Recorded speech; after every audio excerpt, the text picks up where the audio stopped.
Theon Greyjoy stood on the battlements of Moat Cailin and peered across the bleak swamplands of the Neck.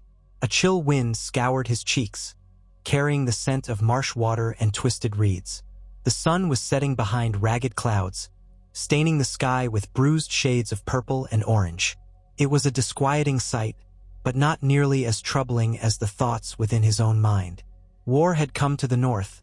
The men he had spent his youth among marched south with Robb Stark, and Theon's once quiet nights were haunted by uncertainty. He had not been born a Stark, but he had grown to love them. He was prince of the Iron Islands, but he had lived as a ward, a prisoner, some would say, in Winterfell for years. Now, with Eddard Stark dead and Robb declared king in the north, Theon felt the pressures of two different destinies pulling him in opposite directions. He could go home, of course. His father Balon Greyjoy had summoned him to negotiate an alliance, to discuss the shape of the war. Theon knew what that meant. The Iron Islands had never bowed willingly to the Iron Throne, nor had they forgiven the North for quelling their last rebellion.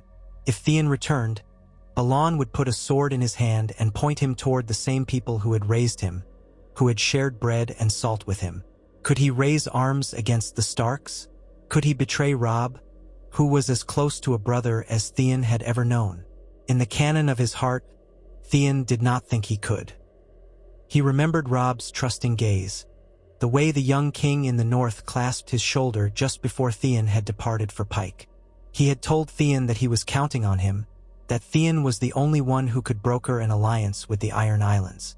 Robb had said, "I need my brother in this," and in that moment, Theon had felt a surge of pride so overwhelming that it nearly stole his breath.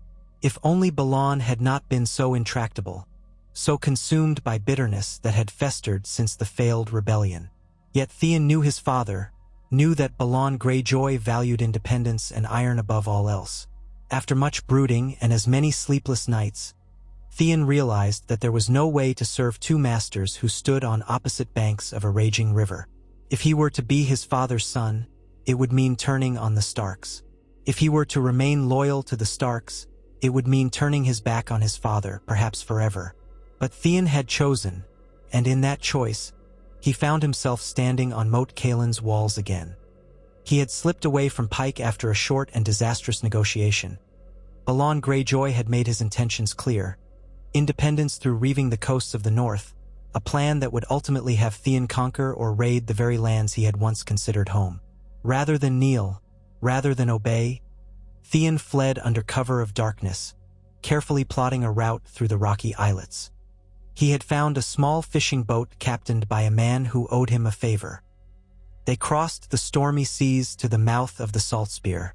From there, Theon and a few loyal crewmen navigated the waterway deep into the Neck, and Moat Cailin had received him.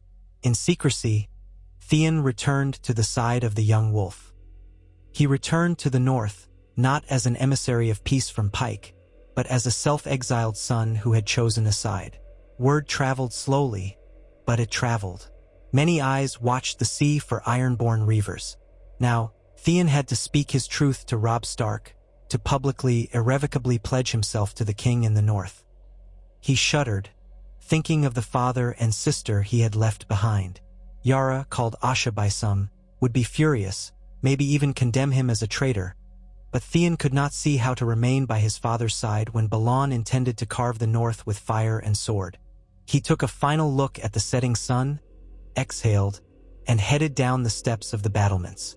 Outside the great tower, he found the man who had greeted him upon arrival, a tall, lean northerner named Dagmar, ironically named after the same man who had once commanded Theon on Pike, but sharing no actual relation.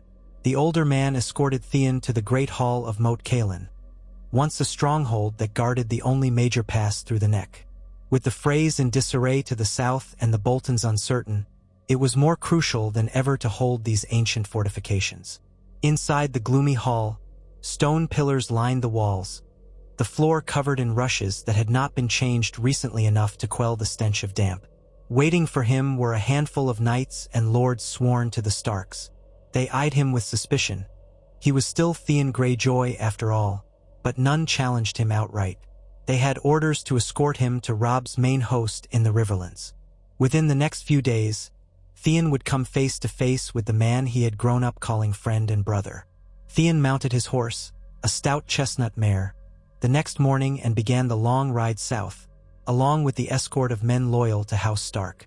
With each mile of boggy road behind them, Theon felt dread and relief mingle in the pit of his stomach. He tried to remember better days, sparring with Robb in the courtyard of Winterfell, laughing at Jon Snow's quiet, brooding nature, racing horses on the open fields. He recalled the hunts with the young men of Winterfell, the feasts where mead and ale flowed freely. But over all these memories loomed the sorrow that had touched each of them. Bran's crippling fall, the death of Eddard Stark in King's Landing, the horrors of war unleashed by the Lannisters. Yet Theon felt a sense of renewed purpose. He was riding toward Robb not with empty promises or manipulative ploys, but with a conviction that the Iron Islands would not stand behind the Starks. Balon had made that choice for them all, and Theon could not condone it. He would bring Robb the bitter truth. There would be no easy alliance with Pike. Theon had turned his back on his father's cause, forfeiting the dream of returning home to rule the Iron Islands. Whatever future he had was in the north at Robb's side. The journey proved uneventful, though the men around Theon kept mostly silent. He had to be aware of every sidelong glance, every uncertain scowl. They did not trust him. Why would they? He had not proven his loyalty in any grand deed. As far as many of them knew, Theon was simply a gray-eyed malcontent who might be playing a double game. Theon resolved that, should the opportunity come, he would show them exactly where his loyalties lay. After days of travel, the wind from the swamps finally receded, replaced by the gentler breezes of the riverlands. The trees grew taller and healthier, the undergrowth thick with wildflowers. They crossed small rivers and streams that crisscrossed the land, finally nearing the Stark camp. The watchtower flags were visible from a few miles away, gray direwolves on fields of white, fluttering in the summer breeze. Theon's heart pounded as they crested a low hill, revealing the great encampment of the northern host spread across the valley beyond. Torches flickered at its perimeter, and the sound of steel on steel could be heard as men drilled in the practice yards. Horses whinnied, blacksmiths hammered, and the aroma of roasting meat drifted over the fields, so strong that Theon's mouth watered despite the tension in his chest. The escort guided Theon through a checkpoint of Stark guardsmen. Though the men recognized Theon, they kept their pikes crossed until their captain gave a nod of permission. Whispers followed Theon as he rode deeper into the camp. He caught fragments of conversation. "That's him? Prince of Pike? Betrayal? Why is he here?" At last, Theon dismounted before the largest tent at the heart of the camp, adorned with the Stark sigil. He felt an odd swirl of nostalgia. He had traveled with Robb before, shared the closeness of a war camp in its earliest days. Now it was different. Theon steeled himself and pushed past the tent flaps, the escort at his back. Robb Stark sat behind a rough-hewn table, studying a map of the South. He was older now, grief, war, and the weight of a crown had carved stern lines into his face. Yet when he glanced up, Theon saw the old friendship flicker in the king's blue eyes, somewhere beneath the wariness. Grey Wind, Robb's direwolf, lay curled near the table, though the beast lifted its massive head at Theon's entrance, ears forward. They stared at each other for a beat. Uncertainty rippled in the air. Robb wore the mantle of a king. Fine leathers, a great cloak of wolf fur, a circlet upon his brow. He looked each man in the escort over, then motioned them out with a wave of his hand, offering a slight nod that assured them all was well. The men left, though many looked to Theon with suspicion still in their eyes. When the tent flaps dropped behind them and they were alone, save for Grey Wind, who was never truly absent, Robb took a single step forward. "Theon," he said, voice low but strong. "You came back." Theon let out a breath he did not realize he'd been holding. He knelt. He, a prince of the Iron Islands, knelt before Robb in a gesture of fealty.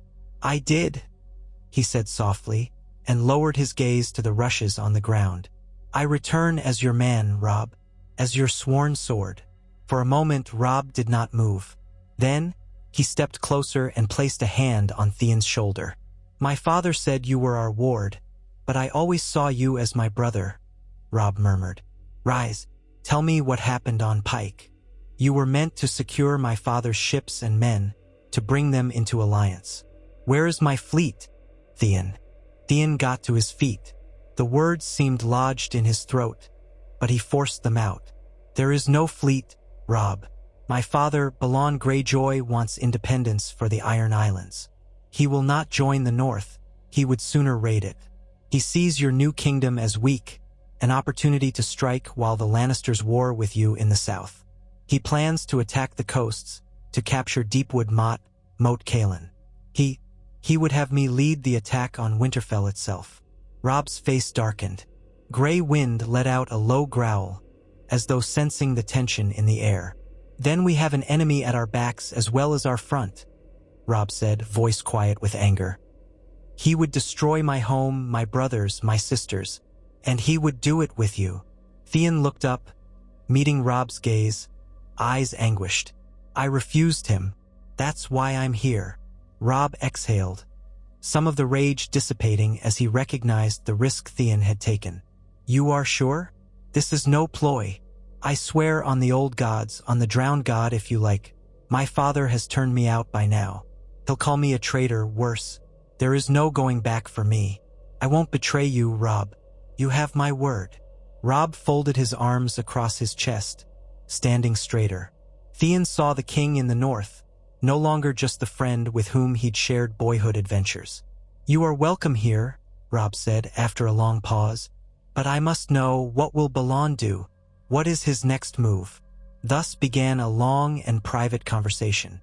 Theon revealed all he knew: how Balon sought to attack the Stony Shore, how Yara Greyjoy commanded a formidable fleet to secure the northern coasts, and how the ironborn reavers planned to choke off trade and lines of supply.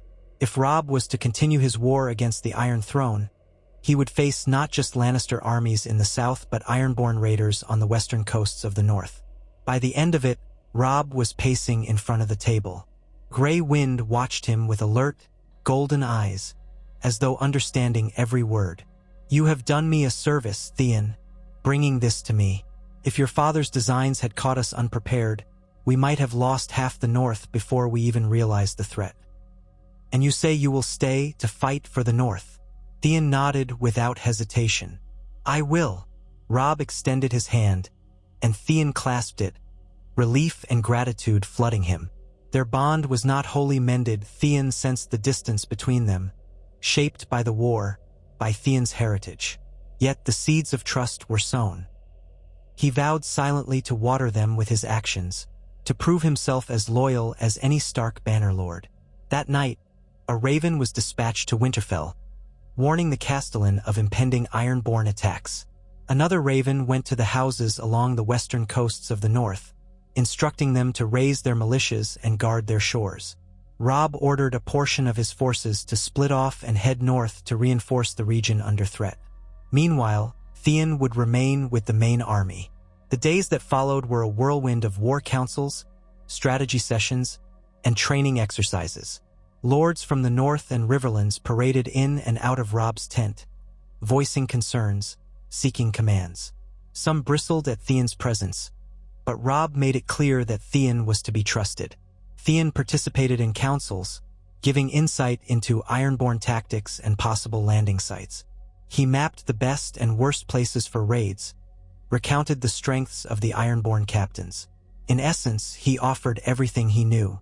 Catelyn Stark arrived from the Vale of Arryn not long after, having made her own journey to negotiate alliances.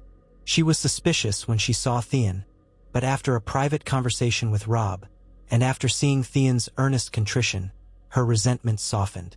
Theon sensed that Lady Catelyn might never wholly trust him, if only for the potential heartbreak it could bring to her son if Theon wavered, but she remained courteous. Life in the war camp was never restful. Men came and went, marched or rode out to skirmishes. Winterfell still seemed so far away. Theon worried for Bran and Rickon, for Sansa and Arya, though he had not seen the girls since they departed for King's Landing. The burdens weighed on everyone.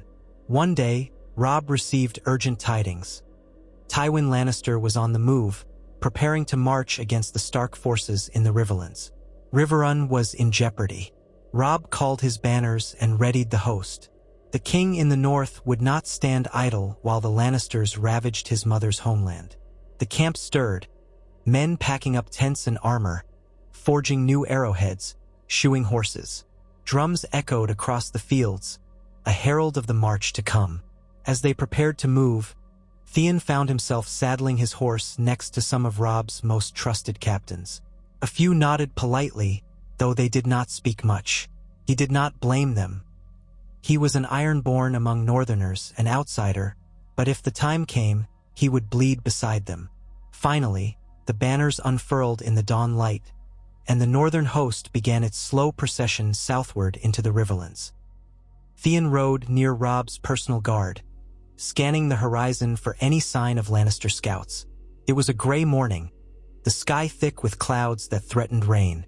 The chatter of thousands of men and horses, the creak of wagons, the clang of weapons made a constant din. To Theon, it was strangely comforting. War was terrible, but there was a sense of unity in this host, a sense of shared purpose. For several days they advanced, meeting little resistance at first. They passed through villages blackened by Lannister raids, farmland put to the torch. The people looked at Robb's army with weary relief, some crying out blessings for the king in the north. Theon's heart clenched at the sight of children picking through the remains of burned-out cottages, searching for food or mementos of their old life. War was unkind to the small folk. Scouts brought word that the main Lannister force under Lord Tywin was gathering near Harrenhal, while another host under the mountain, Ser Gregor Clegane, was prowling the countryside. Robb planned to move swiftly, to cut off smaller Lannister detachments and harass their supply lines before confronting Tywin directly. But a war is never so simply orchestrated. Late one afternoon, as the northern host made camp by a winding river, scouts returned with more urgent news. A small Lannister vanguard, numbering perhaps a few hundred, had been sighted upriver, apparently unaware of the proximity of Robb's larger forces. They were plundering a village, taking grain and livestock, terrorizing the peasants. Robb wasted no time. He summoned a contingent of riders and infantry, Theon among them, and marched quickly, hoping to strike fast. They arrived near sundown, the small village ringed by a wooden palisade. Pillars of black smoke rose from barns set ablaze. Even from a distance, they heard the screams of the villagers. Robb grimaced, spurred his horse. "We attack now. Theon, you and the archers flank their eastern side. Lord Bolton, lead the main charge through the gates." Bolton bowed his head, unsmiling, and motioned to his men. Theon, heart pounding, signaled the archers to follow him, a group of about 50 men on foot. They circled the palisade's edge, finding a portion of the fence that seemed loosely guarded. From inside, the bright glow of flames cast flickering shadows. Lannister soldiers laughed harshly, dragging families out of their homes. Rage surged in Theon's chest as he notched an arrow. He motioned for the archers to take up positions behind a low rise. They let fly a volley.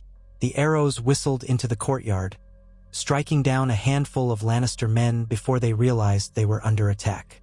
Screams of alarm rose, and the Lannisters scrambled for cover. Another volley followed. The Lannisters began to panic, some sprinting for the palisade gates, which they discovered were now being rammed by Bolton's men. Once a gap in the fence opened, Theon signaled the archers to hold, then led a charge of footmen. He drew his sword, adrenaline roaring in his ears. When they surged into the village, chaos greeted them.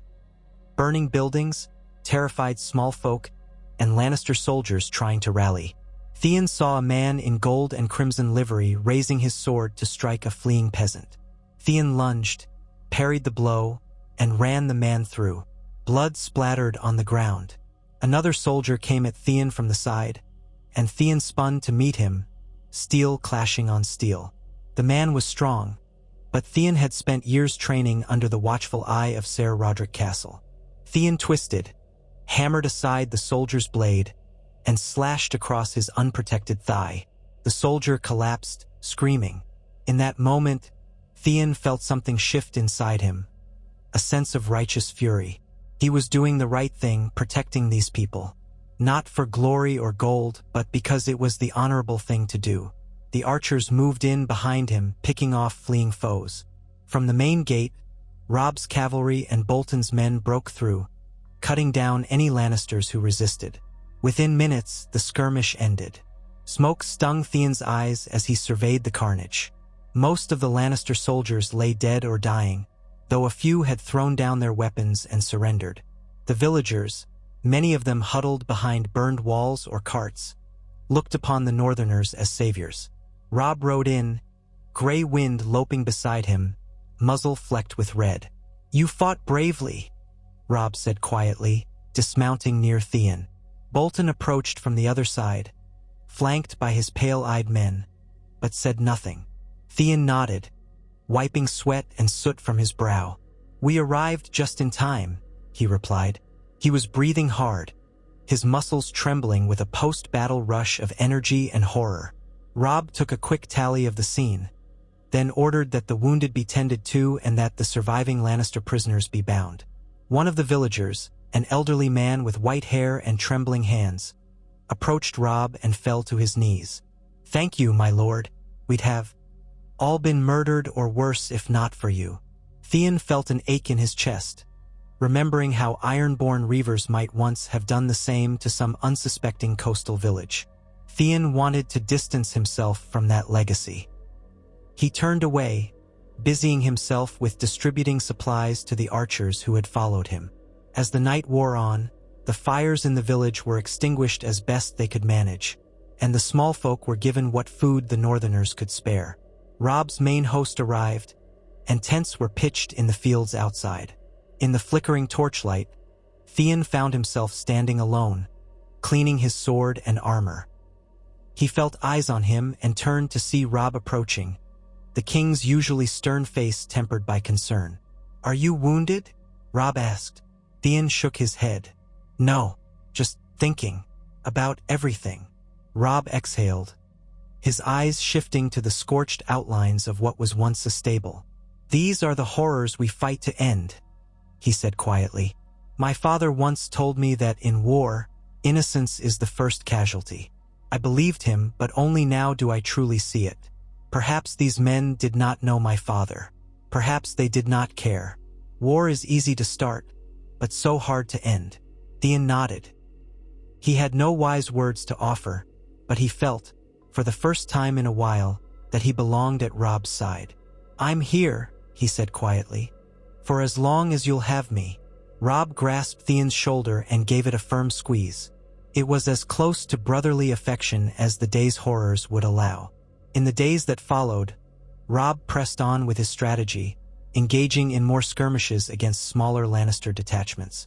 Each victory, though minor in the grand scheme, helped starve Tywin of supplies and men. Theon found himself in the thick of the fighting time and time again, earning the respect of those who had once eyed him with doubt.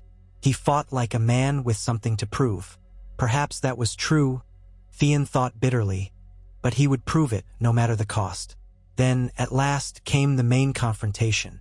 Tywin Lannister had moved his host beyond Harrenhal, seeking to crush Robb in open battle. Ever cunning, Robb devised a plan. Lure Tywin's forces across a river crossing that was more treacherous than it appeared, then strike from multiple flanks. Theon sat in on these war councils, though he offered little advice. This was not an ironborn style of battle, but a cunning, wolfish strategy that fit Robb's temperament well.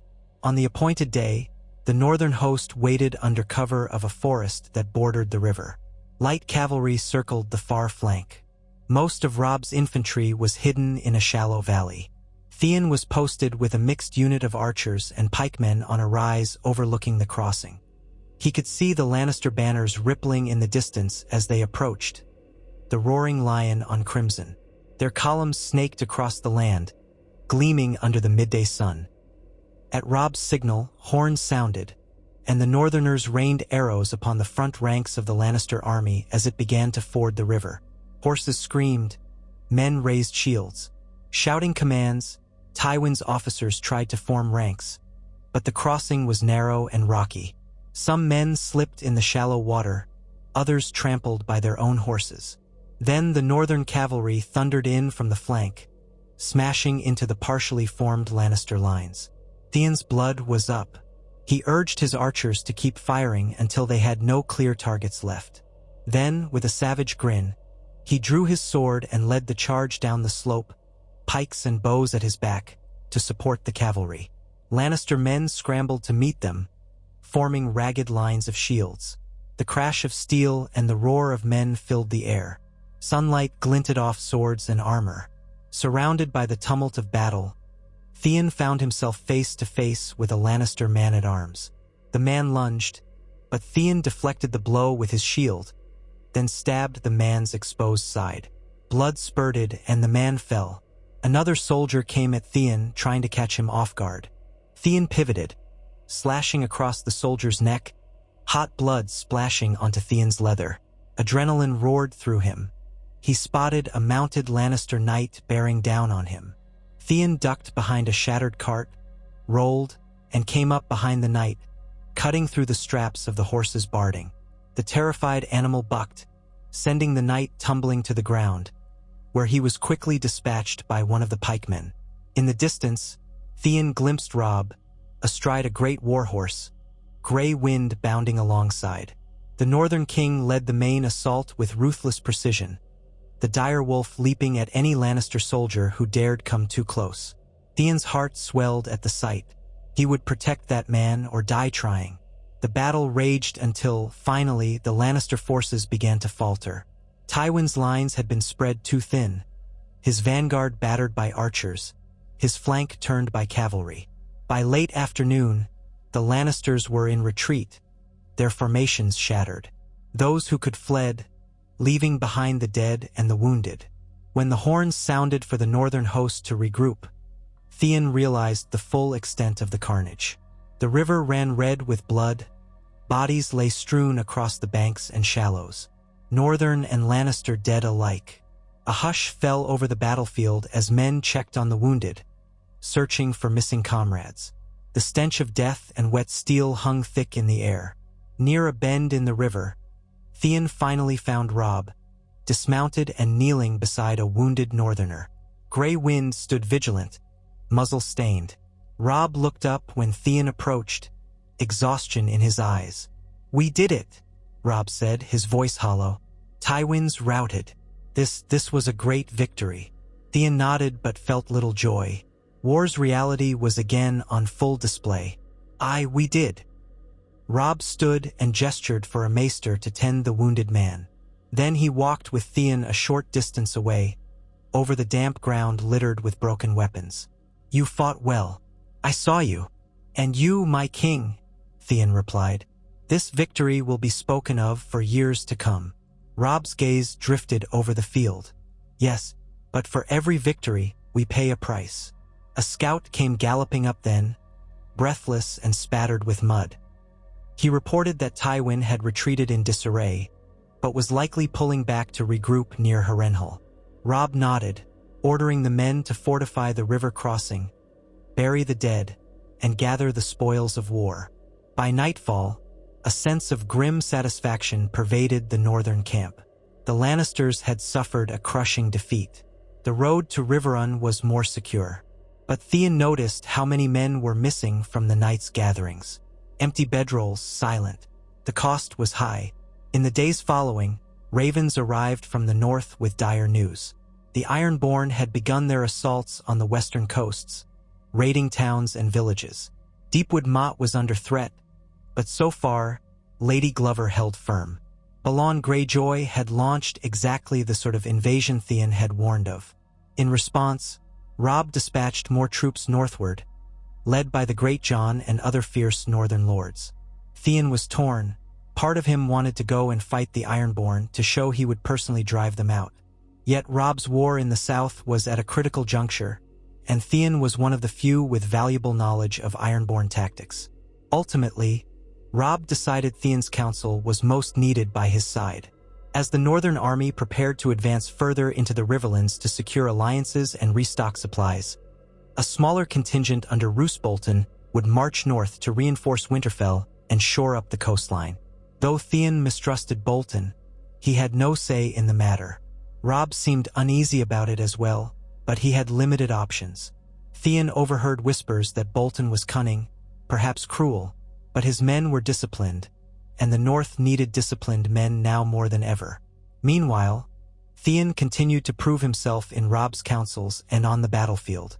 Gradually, the Northern lords began to accept him, or at least to tolerate him. Some nights, Theon found himself quietly drinking ale around the fire with the likes of Dacey Mormont or Halley's Hornwood, exchanging stories of the day's battles. Although not all were friendly, fewer openly questioned his loyalty. One evening, while they camped near a wide, slow-moving river that cut through the heart of the Tully lands, Theon walked by himself along the bank. The war was never distant, but he needed a moment of solitude. Night insects hummed in the long grasses, and the moon glimmered on the water. He crouched at the edge, splashing water on his face, trying to wash away the blood and dirt and perhaps some of the guilt that clung to him like a second skin. Footsteps sounded behind him.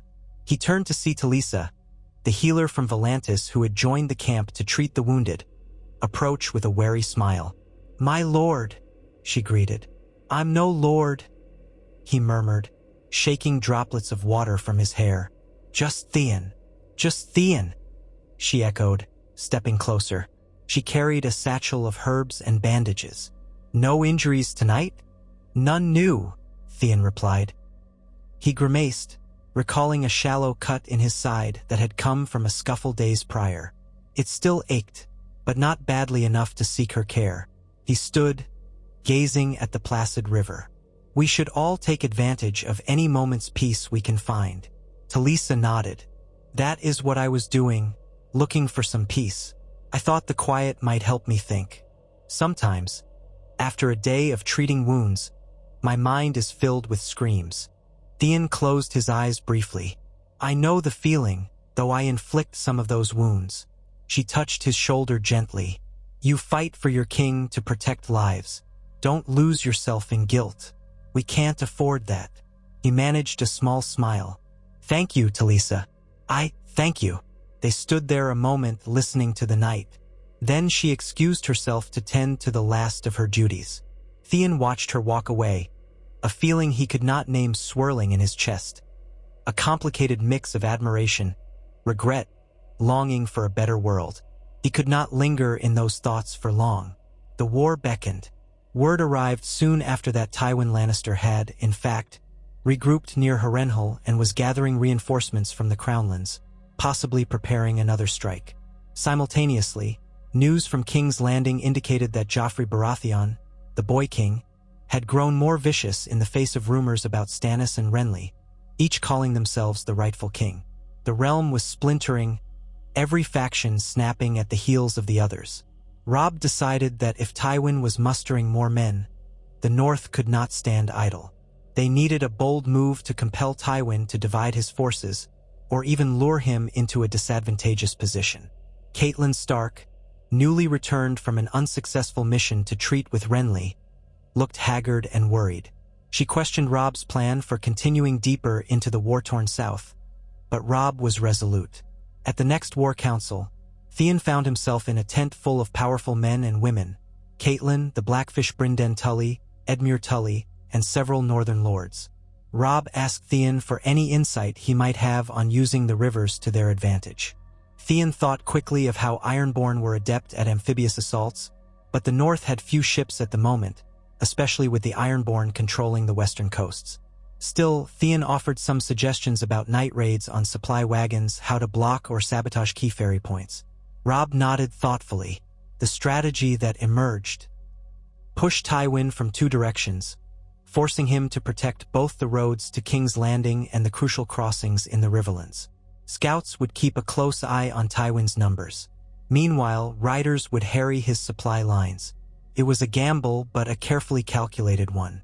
As the Northern Army prepared to execute this plan, Theon received a summons to Robb's pavilion late one night. When he arrived, only the king in the north was inside, save for Grey Wind dozing on a rug. Robb was seated at a small table, a single candle illuminating the map before him. "Theon," Robb said, gesturing for him to sit. "I wanted a private word." Theon settled onto a low stool. The silence stretched a moment. Then Robb looked him in the eye and spoke quietly. "What do you truly want?" Theon blinked. "What do you mean?" Robb toyed with the stag figurine on the edge of the map, perhaps a remnant of a strategy session involving Renly. "You know what I mean. You've forsaken your father, your home, to stand with me.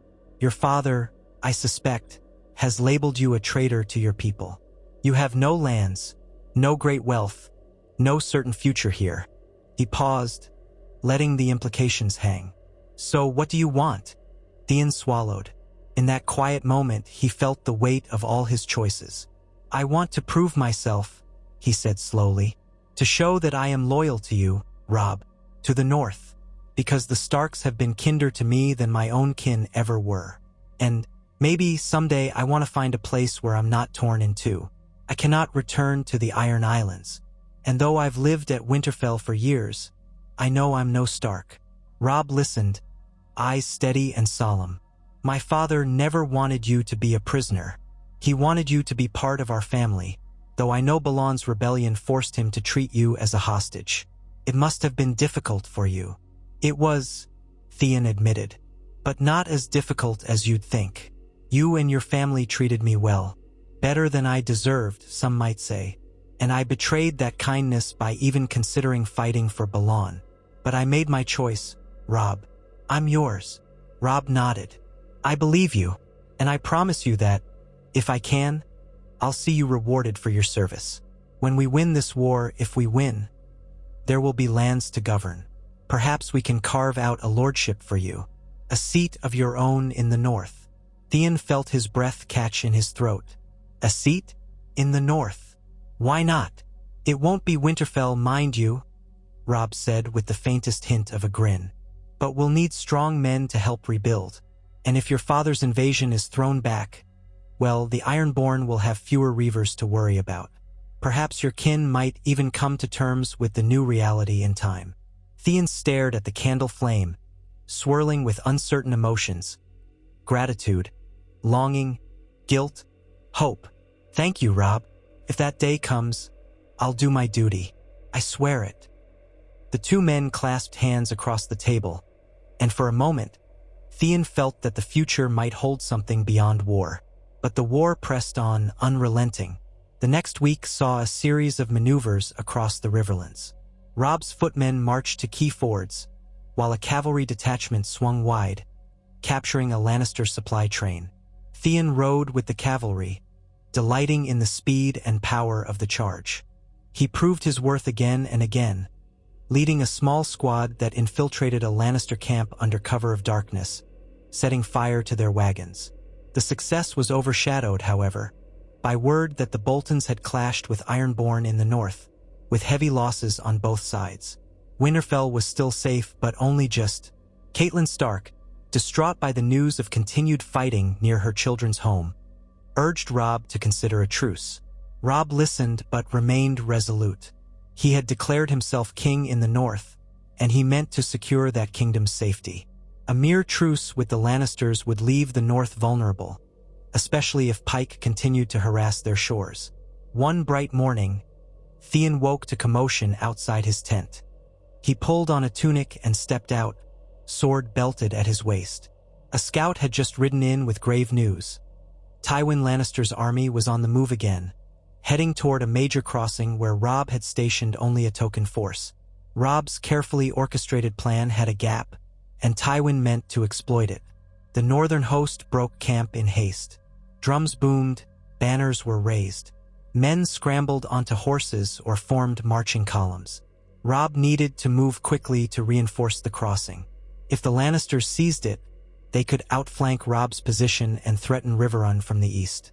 All day, the northern army pushed itself to the limit, covering as much ground as possible.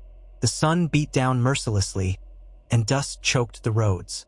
By dusk, the vanguard reached the outskirts of the crossing, a broad, shallow section of the river with hills on either side, dotted with sparse groves of trees. Theon was among them, riding beside Robb, exhausted but determined. From a vantage point on a low ridge, they saw the Lannisters arrayed on the far bank. Trumpets sounded from their lines as daylight waned, echoing across the water. Robb quickly set about forming defensive positions, but the Lannisters wasted no time. They began a probing attack at twilight, testing the northern lines. A skirmish ensued, illuminated by moonlight and the flares of torches. Shouts and the clash of steel filled the night air. Theon's arms felt leaden from the day's hard ride, but he forced himself to stay alert. He fended off one Lannister soldier's thrust with a battered shield, then speared him through the belly. The man groaned, sliding off Theon's blade.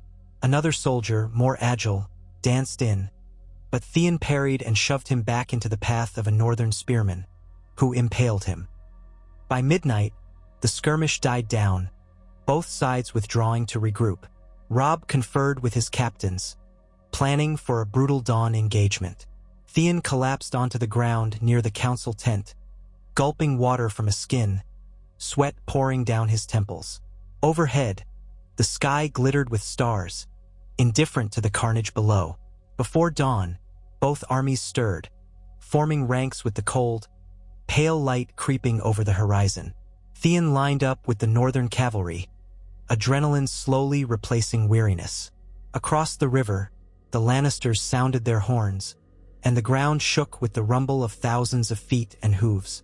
The light cavalry unit, commanded by Theon, prepared to flank, while Robb led the main line. When the charge began, Theon felt time slow. He kicked his horse into a gallop, sword raised, the thunder of hooves filling his ears. The Lannister left flank braced for impact, spears lowered. Theon veered his horse at the last moment, cutting inside a spear thrust, slashing at the soldier's arm. Around him, men and horses crashed in a whirling storm of steel. Cries of pain and fury merged into a single roar. Theon narrowly avoided a spear that skewered a rider behind him. He whirled around, hacking off the spearhead. The soldier fell beneath pounding hooves. Beyond the immediate chaos, Theon saw Robb's main line slam into the Lannisters at the crossing. Water splashed around the fighters, turning to bloody foam. Grey wind charged alongside the foot soldiers, leaping at the throats of any who dared stand before him. The banner of the Golden Lion, once proud, dipped and wavered under the furious assault. Yet Tywin's men were well-trained. They regrouped, pushing back with deadly force. Theon's flank began to lose momentum, pinned by a wall of shields. Another wave of Lannister cavalry arrived, and soon Theon found himself surrounded. He grit his teeth, slashing at the nearest rider. His sword cut a deep gash across the man's leg, toppling him from the saddle. A second Lannister knight loomed, morning star raised. Theon threw up his shield, but the impact jarred his arm to the bone. He nearly dropped his sword. Desperately, he kicked at the knight's horse, causing it to rear. The morning star flew wide, smashing into the ground. Theon seized the opening and plunged his blade into the knight's armpit, between plates of armor. Blood drenched Theon's gauntlet. His breath came in ragged gasps. He glanced around, seeing that the fight was on a knife's edge. Both sides bled.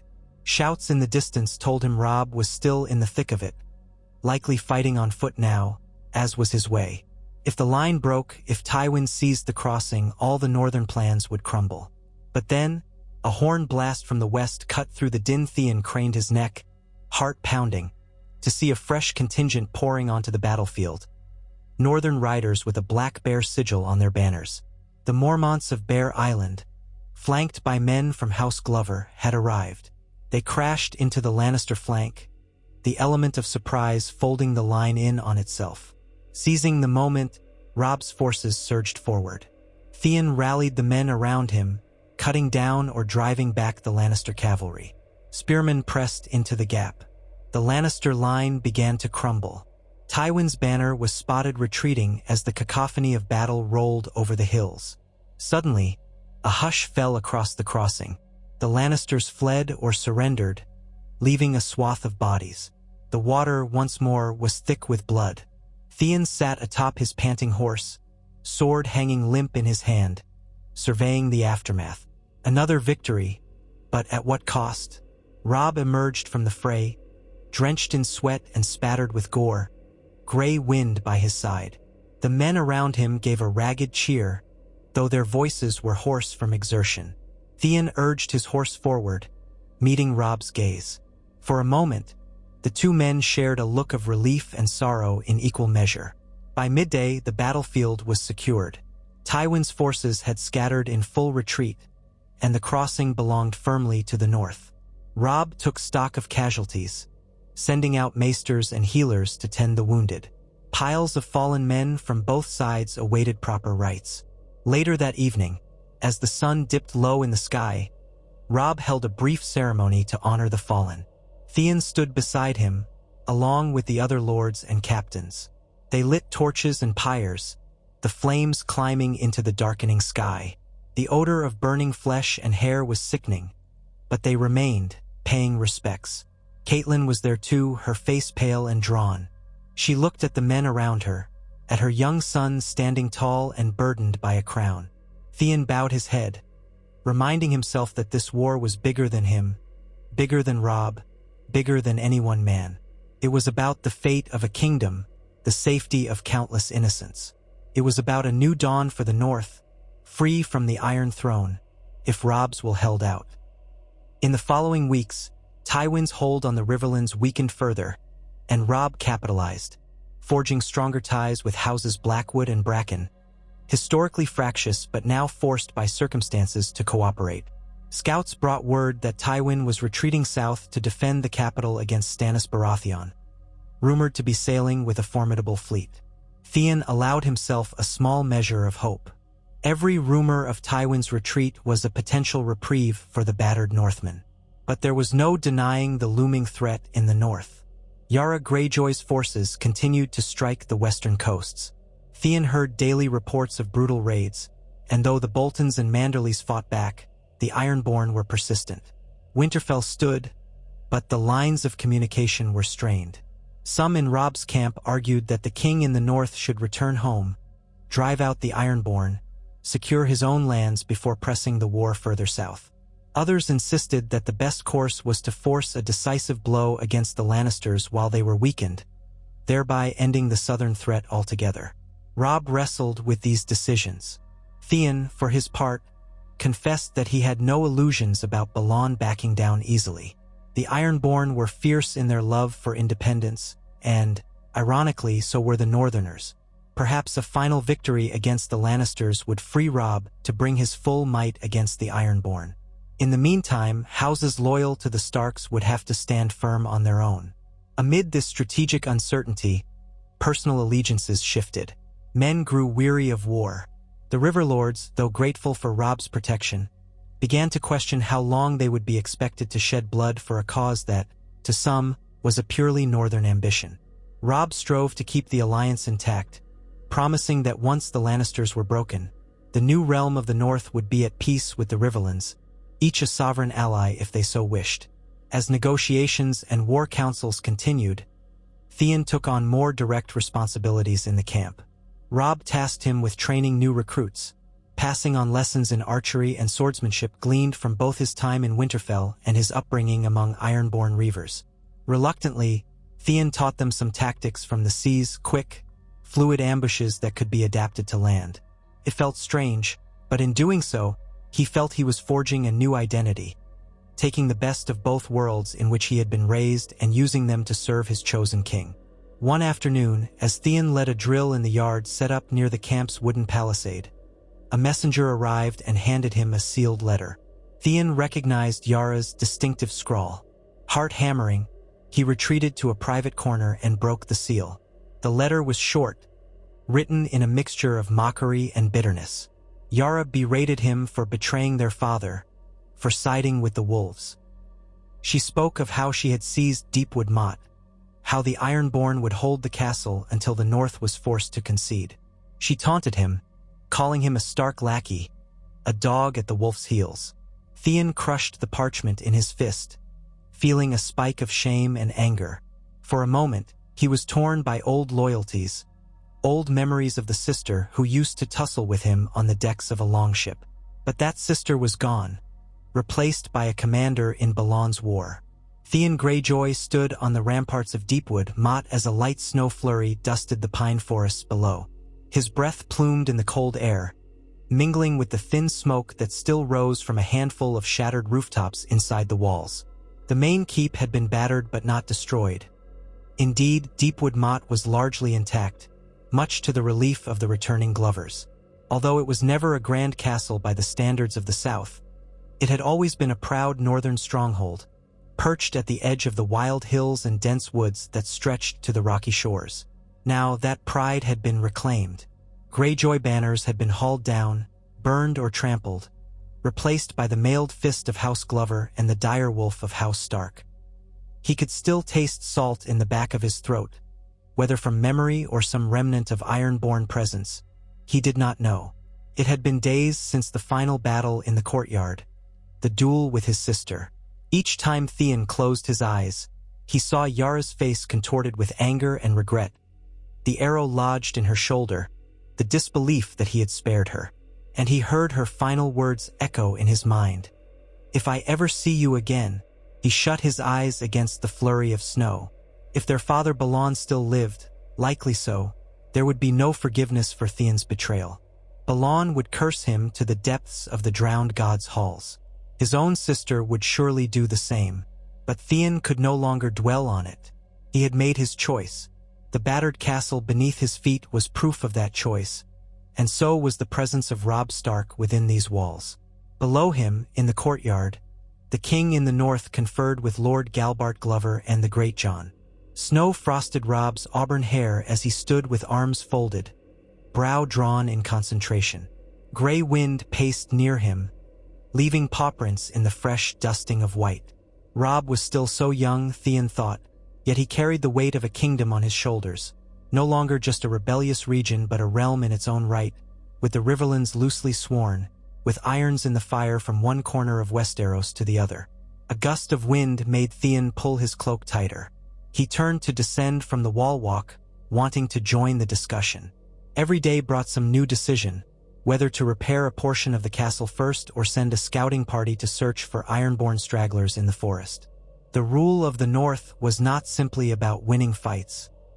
It was about rebuilding the land so that its people did not starve when the snows deepened, about forging alliances so that a battered kingdom could stand on its own. He crossed a yard filled with the scattered remains of war, splintered wagons, fallen beams from the old stable. A few men were at work hauling debris away, sweating in the cold. Caitlin Stark was there too, speaking quietly with a local headwoman who had emerged from hiding in the deep woods once the Ironborn were gone. Theon caught a stray phrase as he passed. "Any sign of the missing children?" And he felt a pang in his chest. Even after the Ironborn had been driven off, many families were broken or had vanished entirely.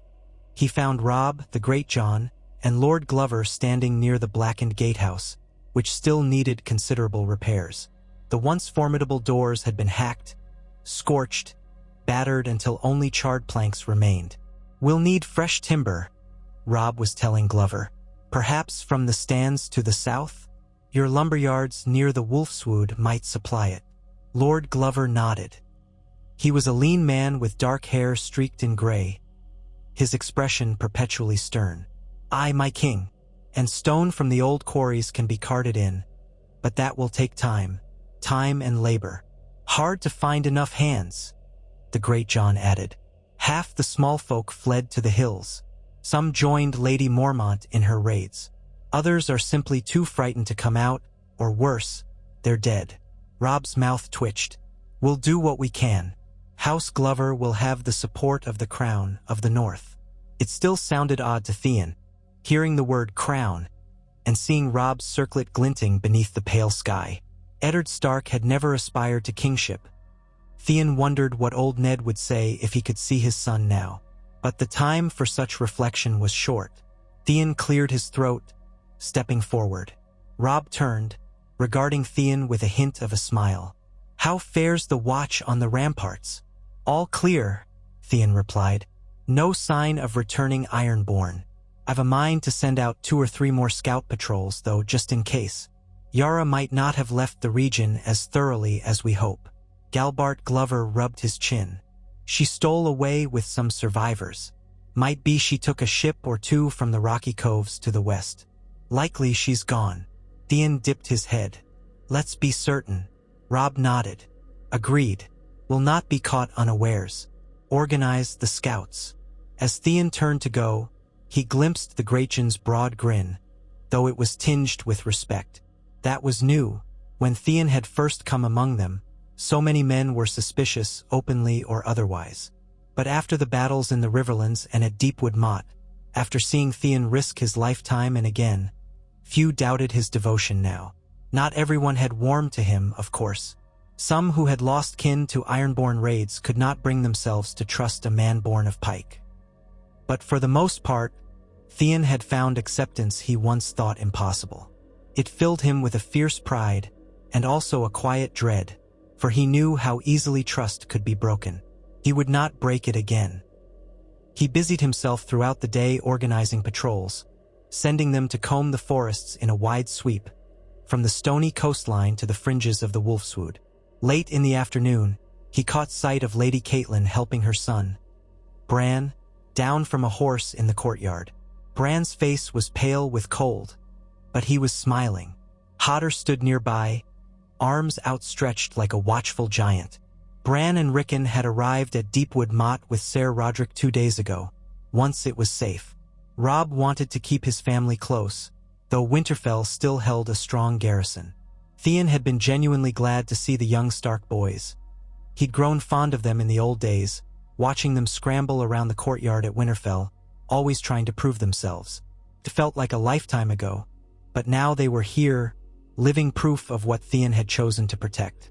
In the hall that evening, a subdued feast was laid out. The table featured a modest spread. Stewed turnips, dried fish, salted pork, and bread that was too dark and coarse for some men's liking, though no one complained aloud. Winter's teeth were setting in. The hall was warmed by a central fire pit, smoky flames dancing in the gloom. Men-at-arms, Glover folk, and some from the Mormont contingent all shared seating, while the lords and captains, along with the Stark family, sat toward the raised platform. Between bites of pork and swallows of thin ale, Theon listened to the talk around him. The Great John regaled a pair of younger warriors with his version of the Riverlands campaign, always more glorious in the retelling. Lord Glover was strategizing with a few of his sworn men about rebuilding the town outside the walls. Daisy Mormont, tough and tall, spoke quietly with one of her cousins, who looked fresh from the wilds, tattered and shivering. The cousin had been part of the guerrilla raids that harried Yara's forces before the final siege, and her tale of tracking ironborn through the forests was grim. At the head of the table, Robb, Cailin, Bran, Rickon, and Ser Rodrik dined. The younger boys stared around wide-eyed, still adjusting to the damage wrought by war. Every so often, Rickon asked Theon, in a voice too loud, what certain scars or injuries came from, or if certain bodies in the courtyard belonged to men Theon had killed. It made Theon's cheeks warm with an odd mixture of embarrassment and guilt, but there was no malice in the child's curiosity. Before long, the conversation quieted under the weight of concerns about the North's future. Some had heard rumors that Stannis Baratheon's fleet had been smashed against King's Landing, or that Renly had died under strange circumstances. Tywin Lannister still commanded men, presumably somewhere near the Crownlands or Harrenhal. The realm remained fractured, and the North was left to fend for itself. When the meal ended, Theon rose with a small group of scouts to finalize their night patrol routes. Outside, the snow had thickened, swirling in the wind, layering the old wooden walkways and rooftops. Torches flickered, their orange glow reflecting in the white drifts piling up against the courtyard walls. He addressed the gathered men, rolling out a rough map on a supply crate. We'll split into 3 teams, each with a different sector. Remember, we're searching for any sign of Yara's Reavers, or stragglers who might be looking to join up with them. They know these forests well by now, so keep your wits about you. If you find anything suspicious, send a runner back. Don't try to engage a large group on your own. The men nodded. One of them, a grizzled hunter from Bear Island, spat and shifted his weight. And if we do find them, dispatch them if you can. Otherwise, flush them out and we'll send reinforcements. Just don't get yourselves killed by being reckless." With that, Theon sent them off, each group armed with bows, short swords, and the occasional spear. He watched them pass through the half-repaired gatehouse into the swirling dark. It felt strange to watch armed northerners set out to kill Ironborn, and to be the one who had commanded it. But it had to be done. The night stretched on quietly in Deepwood Mot. Guards walked the walls, the wind rattled shutters on old windows, and men huddled near the fires. Theon remained outside, pacing the courtyard, lost in thought. He eventually made his way to the small godswood, a modest stand of old sentinel trees and a heart tree with a slender, pale trunk. In the darkness, the face carved into the weirwood was faintly visible, streaked with red sap that looked like fresh tears. He approached it slowly, boots crunching on the frosty ground. Memories of Winterfell's godswood flooded him. Peaceful hunts, quiet hours with Robb, Jon, and the direwolves. That sense of belonging he rarely felt anywhere else. The swirl of memory twisted into the thought of Yara's contorted face again, and the sickening clang of swords between siblings. Theon exhaled, the cold stinging his lungs. Soft footsteps in the snow made him turn. Talisa stood there, cloak drawn tight, her cheeks pink from the chill.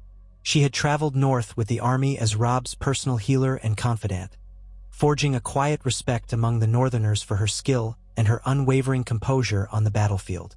In these weeks at Deepwood Mot, she had tended the wounded, performed surgeries by flickering torchlight, soothed the fevers of men whose bodies were battered by the cold.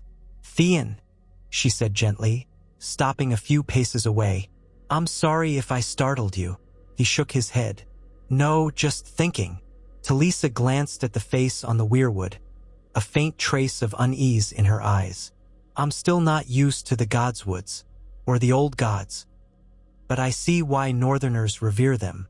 It's peaceful here in a strange way." "It is." She drew closer, her breath condensing. "You haven't come for care in days. Is your shoulder healing well?" Theon lifted his arm experimentally.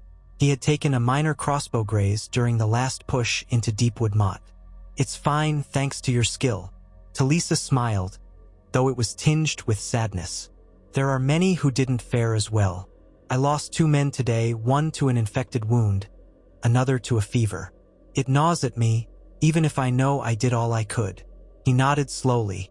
"I wish war spared the good and only claimed the guilty, but the gods aren't so kind." She studied his expression. "You look troubled. War weighs on everyone. He hesitated. He trusted Talisa, but rarely did he speak openly of the turmoil in his heart. "I let my sister go." Talisa wrapped her cloak tighter against a sudden gust. "I know. You spared her life. Should I have killed her?" He spoke the question plainly, without preamble. Would it have been the better choice for the North to rid them of a dangerous Ironborn commander? If I had ended her, maybe there would be fewer raids, fewer acts of vengeance down the line. But she's my only sister. Talisa was quiet for a moment, her gaze on the weirwood. Snow clung to her dark hair. "Mercy can be strength, Theon. Perhaps letting her go will show her another path. Or perhaps she'll hate you more fiercely for it. But at the end of the day, you have to live with what you do and who you become. Taking a sibling's life is, well, it can stain a soul. More than war already does." He grimaced. "Still, I worry. It's natural to worry. But you made a choice that was human, not purely political." They stood in silence, the soft hush of snowfall filling the gap in conversation. He cast a glance at her, noticing how the torchlight from the castle walls lit her features, a mixture of compassion and sorrow that seemed ever present in wartime. He was about to thank her when Robb's voice broke through the quiet of the godswood. He turned to see the king in the north approaching, cloak swirling around him. His breath came in steaming puffs. Gray wind patted behind, large paws silent in the snow. "Sorry to interrupt," Robb said gently, "but I've had a raven from our scouts. They've spotted a band of Ironborn a few miles to the west, deeper in the forest. Looks like they're heading toward a coastal inlet." At once, Theon felt the tension coil in his gut. How many? Hard to say. A couple dozen, perhaps. Maybe more. Talisa looked between them. I'll gather my supplies in case there are wounded when you return. Robb nodded, and she slipped away, her steps leaving narrow tracks in the snow. The king turned to Theon. I need you with me, Theon. We'll take a small cavalry force. See if we can intercept them before they slip away by ship. Theon exhaled and squared his shoulders. I'm ready. They hastily assembled a force of about 40 riders, all men who were accustomed to the rough terrain of the northwestern forests. Some were from Bear Island, others from House Glover's lands. They equipped themselves with shortbows, spears, swords, and donned warmer layers to protect against the chill. Grey Wind trotted alongside Robb's horse, a silent menace in the drifting snow. In the pre-dawn darkness, they passed through the battered gates of Deepwood Mot, torches bobbing as they moved into the dense pine stands. The smell of resin and cold earth filled Theon's nostrils. The moon was but a pale sliver, offering little light. Occasionally, a scout would dismount to listen for the soft crunch of enemy footfalls or to examine footprints in the snow. Every sense felt heightened, breath loud in one's ears. After several hours of slow advance, one of the scouts, an older man known as Darrick, gestured for them to halt. He crouched near a tree, examining scuffed tracks in the fresh powder. They passed here not long ago, maybe an hour, heading west. Robb pulled his fur-lined hood lower around his face. We're gaining on them. Let's keep silent. They pressed on, forging a path around dense thickets, crossing a half-frozen stream that crackled with uncertain ice. More prints, more broken branches. The ironborn were not attempting stealth as much as speed, presumably racing for some hidden cove where a boat might await them. Just after sunrise, the snow-laden pines thinned. The group emerged on a rocky slope that overlooked a narrow beach cove, bordered by jagged cliffs. Sea spray mingled with the drifting flakes, and Theon tasted salt on his lips. At once, he spotted movement near the water. Dark figures and the glint of metal. The ironborn. They were hauling what looked like two small longboats out of a hidden cave, the timbers slick with ice. They've got boats, murmured one of the Bear Island men, clutching his bow. Robb's eyes narrowed. We attack before they can launch. Archers, pick off as many as you can from up here. Theon, ride with me down the slope. We'll strike their flank. Theon's heart hammered. He gave a curt nod. Let's finish this. Robb motioned for half the riders to dismount and accompany the archers, then spurred his horse forward with the others, descending the uneven slope. The air rang with the sudden twang of bowstrings as the archers launched a volley. Shouts erupted below as the ironborn scrambled for cover. Some tried to shove the boats into the surf. Others raised bows of their own, returning fire. Theon held tight to his reins, guiding his horse around boulders. He ducked an arrow, hearing it whistle past. Snow whipped his face, stinging his eyes. Robb was at his side, Grey Wind loping easily even on treacherous ground, bared fangs glinting. When they neared the beach, Theon drew his sword. The ironborn had formed a ragged line near the water's edge, brandishing axes and spears. A few had managed to pull one of the longboats partially afloat, but the archers' arrows now rained down, striking men in the surf. The cavalry hit their flank, steel clashing on steel. Theon swung from the saddle, cutting an ironborn across the chest. Another reaver jabbed at his horse's flank, but Theon yanked the reins, wheeling away. The reaver stumbled forward, and Theon slashed his exposed neck. Blood splattered, dark and wet against the snowy sand. He glimpsed Robb, sword in hand, driving a spear through an ironborn who tried to tackle him from behind. Grey Wind leaped onto another man, tearing into his shoulder, the man's scream echoing. Theon pressed deeper into the fray, chest heaving. Another reaver came at him, a woman with braided hair and a savage snarl. He parried her axe, the impact jolting up his arm. She hissed, "You bastard traitor! I am loyal to the North," Theon growled, forcing her weapon aside and delivering a swift cut to her midsection. She gasped and fell, clutching a mortal wound. Within minutes, the ironborn line wavered. Many lay dead, victims of the cavalry or arrows from above. A handful cast down weapons, lifting their hands in surrender. Others tried to dash for the second longboat, but a volley of arrows thudded into them before they could shove it into the water. Silence fell, broken only by the crashing waves and the ragged breathing of men. Theon reined in his horse, scanning the bodies on the beach. Icy water lapped at blood-stained sand. Robb dismounted, letting Grey Wind trot through the shallows, sniffing at fallen reavers. "Secure the prisoners," Robb commanded the riders. Theon hopped down from his horse, wincing at a strain in his thigh. A shallow cut bled through his breeches, but it was not serious. He limped toward Robb, who stood over the corpse of an older ironborn man with a braided beard. The man's eyes stared lifelessly at the sky. "He was giving orders," Robb said quietly. "A captain, maybe?" Theon nodded, kneeling to wipe his sword clean on the man's cloak. "They must have known of this cove for weeks." One of the archers hurried over, bow in hand. "We found someone hiding up in the rocks. Could be one of their leaders. He's wearing heavier armor."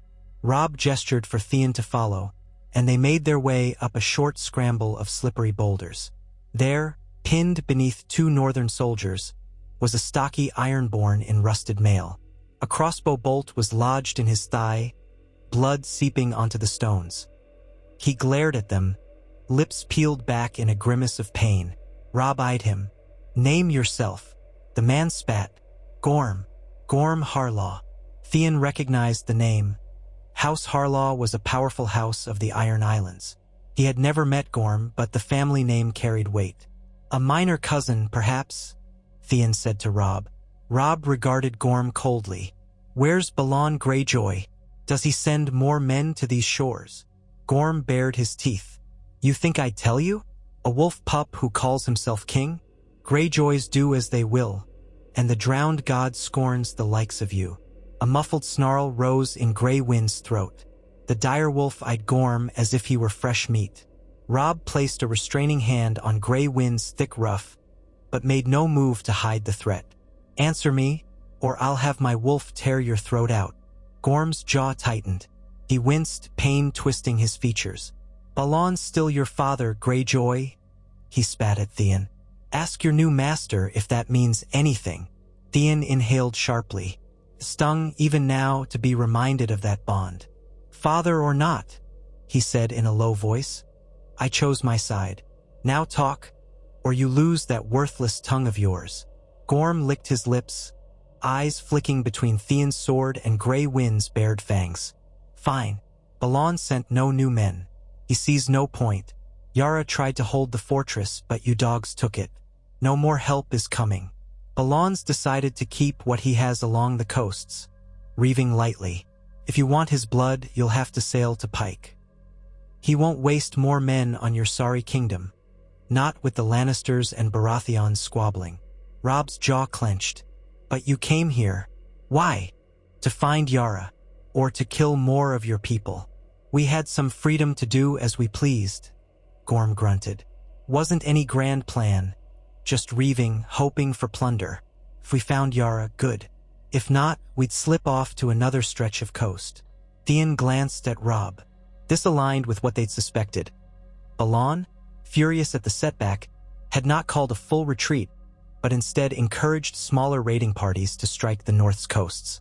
They were pests wearing down the northern defenders. Robb considered Gorm, then gestured to the men holding him.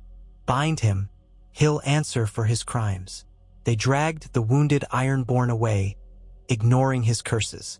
Theon and Robb returned to the beach, where the aftermath was grim. Bodies lay sprawled in the snow. The captured reavers were on their knees, hands bound, guarded by the Bear Island men. One prisoner had lost an arm, though he was still alive, whimpering softly. As the snow fell thicker, Robb ordered that the dead Ironborn be piled off to the side, away from the waterline. The northern dead, 5 men lost, would be taken back for proper burial or burning. Theon stood in silence, watching as the battered survivors were herded up the slope. Some spat defiance, Others seemed resigned. An hour later, they gathered on the ridge, preparing to depart. The sky hung low and gray, and the wind off the sea made Theon's cut leg throb. He eyed the two half-frozen longboats below, battered by the surf. "We should burn them," he said quietly. Robb gave a curt nod. Agreed. In short order, men descended once more, doused the boats with pitch and set them alight. Flames licked the wooden hulls, sending up black smoke that curled into the pale sky. Theon watched, remembering the salty tang of the sea, the decks he had once called home. A swirl of conflicting emotion churned in him. Then he turned away. That life was behind him. They started the slow ride back to Deepwood Mot, bearing news that this cluster of ironborn had been dealt with. With each plodding hoofbeat, Theon felt relief tempered by knowledge that the fight was far from finished. As Gorm Harlaw had said, more raiders could be lurking up and down the coast, snapping at northern villages and fishing hamlets. Balon was waging a war of attrition, refusing to concede. By the time they reached the gates of Deepwood Mot, darkness was closing in. Torches lit the courtyard, where men rushed to take the prisoners. Robb dismounted heavily, stretching his sore back. Theon grunted as he slid from his saddle, his thigh burning. Talisa rushed over, calling for a couple of helpers to bring the wounded into the keep. "Come on," she said, guiding Theon by the elbow. "That cut needs stitching. Don't be foolish." He wanted to protest, but a wave of pain convinced him otherwise. He let her lead him to a small corner of the great hall that had been converted into a makeshift infirmary. A half-dozen cots lined the wall, with injured men resting under blankets. A few had frostbite on their toes or fingers. Others bore deeper, nastier wounds. Talisa helped him sit on a stool and peeled away the torn cloth around his thigh. She worked swiftly, cleaning the wound with boiled wine, then applying a mixture of herbs that stung like fire. Theon gritted his teeth, pressing his forehead against his forearm. "You'll live," she said, voice soft, "but you must rest. If you push yourself too hard, you'll tear the stitches." Theon forced a grin, though his face was pale. Stark men rarely rest. "But I'll try." She met his eyes, a hint of kindness in hers. "You're not just a Stark man, Theon. Remember that. We healers can't fix everything if you break yourself completely." He gave a small nod, letting her wrap the bandage firmly. The warmth of her presence, the careful movements of her hands, stirred something in him, a longing for gentleness in a world of iron and blood. He closed his eyes, exhaling slowly. "Thank you," he murmured. She didn't respond but gave his shoulder a reassuring squeeze. Then, with the same calm efficiency, she moved on to the next patient, leaving Theon to sit there in the flickering firelight, torn between gratitude for survival and guilt for the blood spilled. He eventually made his way to the corner of the hall where an old pallet lay. He eased down, leg protesting, and let exhaustion claim him. That night, he dreamed of the sea again, of Pike's Crags and the salt wind. He dreamed of Yara, half-shadowed, drifting away in a boat while calling him a traitor. He dreamed of the direwolf howling under the northern stars. He woke before dawn, the hall still dim save for a few guttering torches. Pain lanced his thigh when he swung his legs off the pallet, but it was manageable. He found a pitcher of water, slaked his thirst, then limped toward a window slit. Outside, a fresh blanket of snow glimmered under a faint moon, the outlines of Deepwood Mot's walls rising resolute. On those walls stood the Watchers of the Night, men who had accepted him as an ally. "You made your choice," he told himself. "You are one of them now, for better or worse." In the days that followed, repairs continued apace. Robb's presence in Deepwood Mot served to rally the local houses, some of whom brought wagons of timber and stone. Theon supervised a group clearing debris from the collapsed stable. He kept watch with the scouts, though he refrained from lengthy rides until his leg healed more. Whenever small pockets of ironborn reavers were reported, Robb dispatched quick-moving patrols to hunt them down. Gradually, the old fear that the Greyjoys might swarm back ebbed among the townsfolk. Bran and Rickon busied themselves with exploring the castle's corridors, often accompanied by Hodder and Mira Reed, who'd arrived from Winterfell a short while back. Jojen Reed spent time in solemn conversation with Bran, discussing the boys' strange dreams. Theon, passing by them once, overheard murmured talk of a three-eyed crow. He frowned, remembering how the Iron Islands had their superstitions, but the North seemed steeped in its own brand of magic and portents. He wondered if the old gods truly looked out for the Starks, or if it was all illusions in a land shaped by war.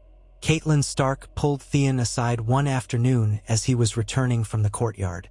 She wore a heavy cloak and a thoughtful expression that betrayed both maternal concern and the wariness of a woman who'd lost too much to trust easily. They found a quiet alcove, out of the wind.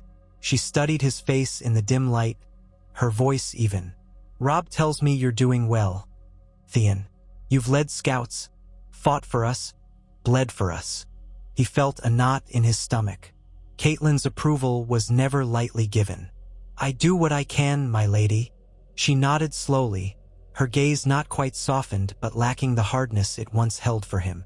"I wanted to say thank you for helping Robb secure Deepwood Mot, for protecting my sons. You had a choice and you chose to remain loyal. This is not lost on me." Theon swallowed, a flicker of relief washing through him. "I owe everything to the Starks.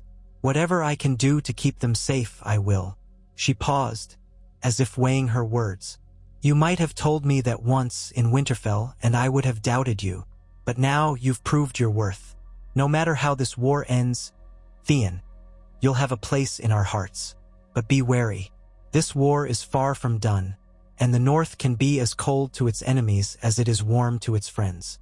Don't let your father's shadow pull you back." He bowed his head. "I won't." She glanced toward the courtyard, where Robb was visible in the distance, helping load a cart with supplies. A faint wistfulness touched her features. "My son bears so many burdens. I hope he doesn't break under them." Theon followed her gaze. "He won't. He's strong. But even kings need support." Her smile was ghostly.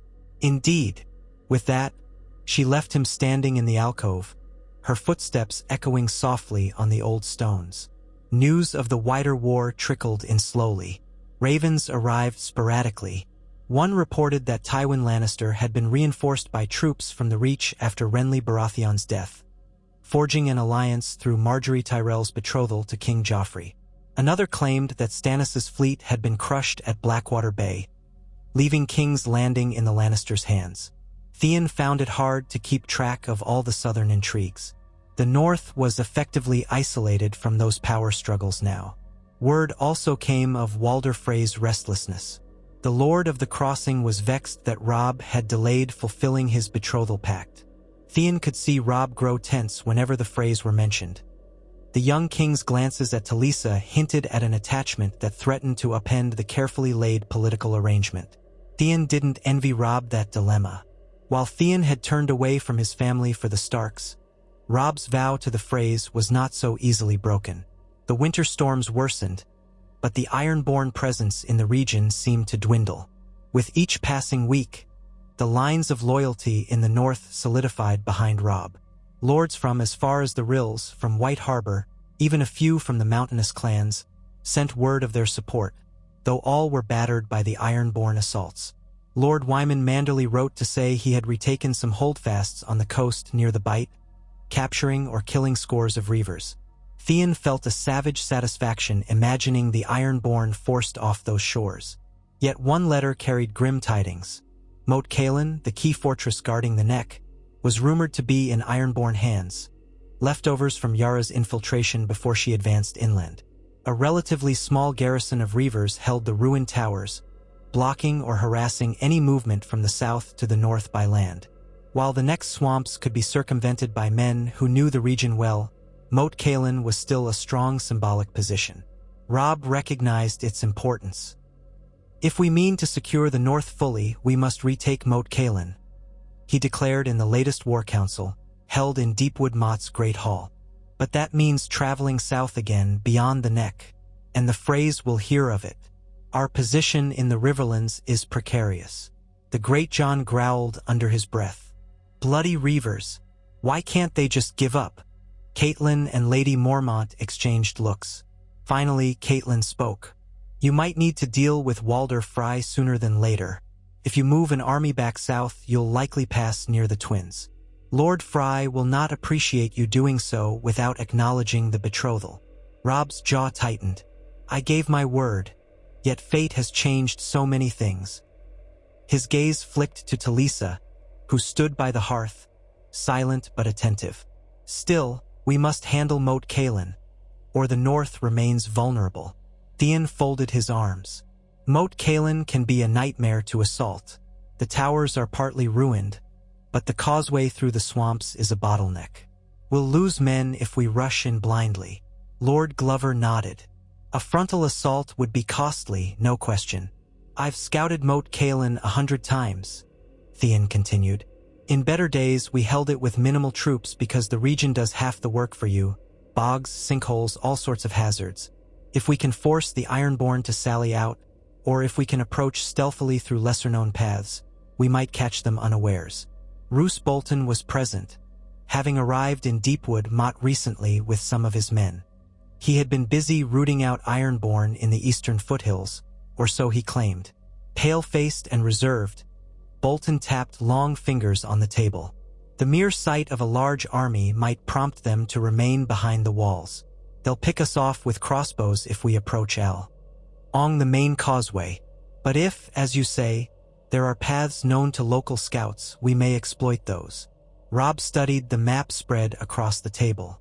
He traced a route from Deepwood Mot southeast toward the neck. We'd have to cut a path through the thickest part of the Wolfswood, then circle the swamps, approach from the east. It's possible, though slow. And we must keep an eye on the Freys, Caitlin reminded him. Whatever we do near the twins, they'll know of it. Silence fell, the lords and ladies weighing the implications. Theon let his gaze drift across the table to Bolton. Something about the man unnerved him, the quiet cunning in his pale eyes. Yet Bolton showed no open sign of disloyalty. His own men had bled in the fighting, though they always seemed oddly aloof. Robb exhaled. We'll do it. We'll gather enough men to retake Moat Cailin. But not so many that we cripple our defenses here. We'll strike fast, rely on stealth where we can. If Walder Frey demands a reckoning, so be it. We cannot leave that fortress in ironborn hands. A chorus of nods followed, though the tension in the air was palpable. Plans were made, ravens dispatched to coordinate with other northern houses. In the next week, fresh recruits arrived at Deepwood Mot, men drawn from the hills and forests, from the remnants of the Glover levy. Theon oversaw a portion of their training, limping on his stitched leg but still able to demonstrate technique with a bow and sword. When the day came to depart, the snow had eased, though drifts remained thick under the trees. Robb split the forces.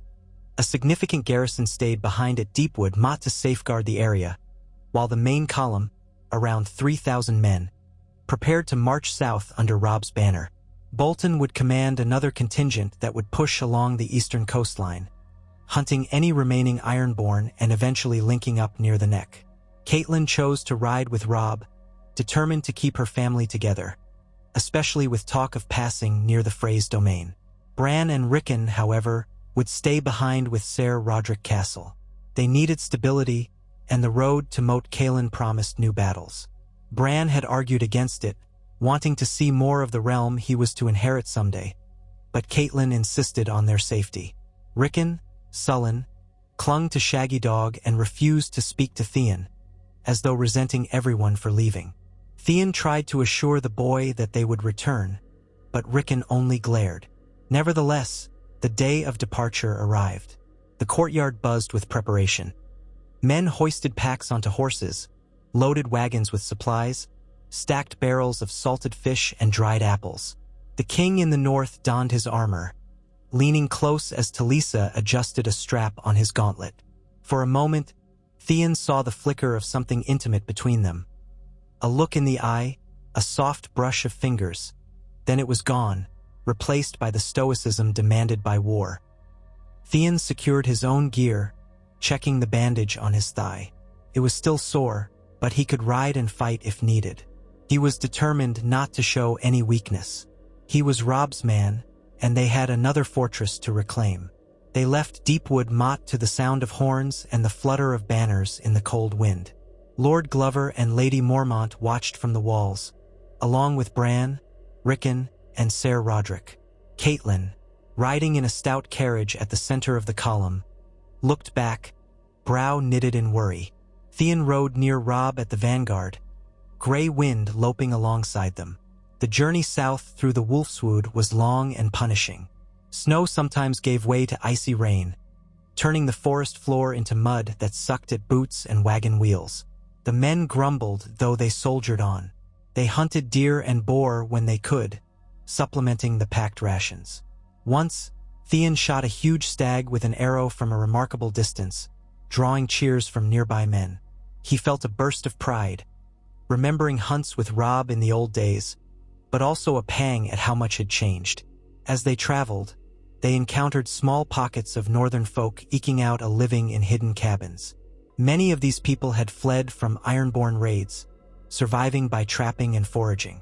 Robb offered them protection, urging them to return to their home villages once the ironborn were cleared out. After weeks of slow progress, the trees of the Wolfswood began to thin, replaced by the swampy lowlands of the Neck. The ground grew treacherous, often waterlogged, and the men had to navigate narrow causeways or risk sinking into muck.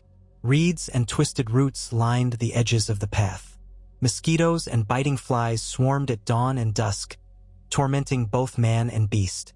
Theon loathed the stench, but he pressed on. They set up a makeshift camp on a low ridge, the only relatively dry ground in sight. Flimsy wooden platforms were erected to keep tents off the soaked earth. The men built smoky fires to drive off insects, cursing the pungent fumes. The king's pavilion stood in the center, ringed by guards. Theon sat with the Great John and some other captains near a blaze, sharing half-stale bread and tough jerky. "How far to Moat Cailin?"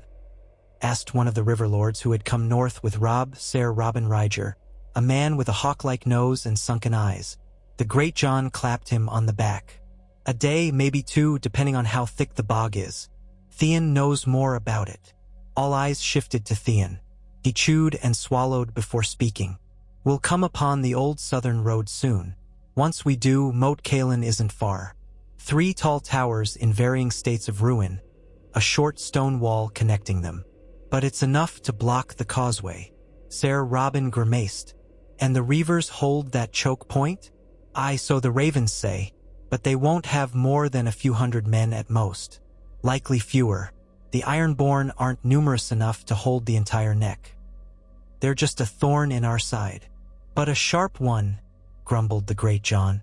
"If we lose half our men just slogging through the swamps, that thorn might be more like a spear." Theon prodded at the fire with a stick, sending sparks into the night. "If we approach with cunning, maybe circle around with small teams to threaten their rear, then strike at dawn with the main force." A deep voice interrupted from behind them, and Theon turned to see Robb, accompanied by Grey Wind. "That's exactly what I had in mind," Robb said. He settled on a log by the fire. Grey Wind sat at his feet, eyes reflecting the flames. The Great John let out a booming laugh. "Our young king is learning from the best. We'll have them flanked like a trout in a net." Robb gave a faint smile but then grew serious. "We need to minimize losses. This entire war has worn us thin, and the North can't afford to lose good men on a fool's charge. So we'll rely on stealth where possible." He looked at Theon. "I'll want you to guide one of the infiltration teams if you're up to it. You know the fortress layout." Theon's pulse quickened. "I'm ready. My leg will hold." They spoke late into the night, planning how to position archers along the higher ground, how to send a small force of skilled fighters through the bog by less obvious routes to surprise the ironborn from behind. Meanwhile, the main column would approach from the front, brandishing torches and making noise to draw attention. Robb hoped the reavers would be forced to divide their defenders. Cailin joined them briefly, pointing out that House Reed might have guides who knew the Neck intimately. But the Reeds themselves were scattered in the wide swamplands, and time was short.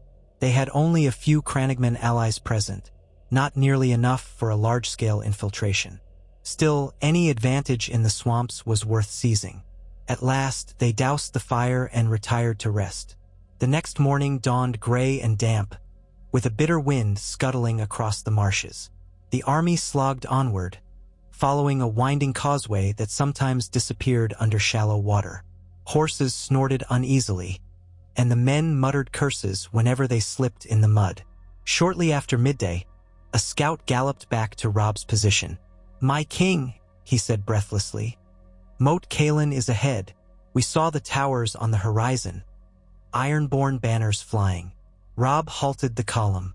He and his captains dismounted and advanced on foot to a small rise that overlooked a long, narrow approach.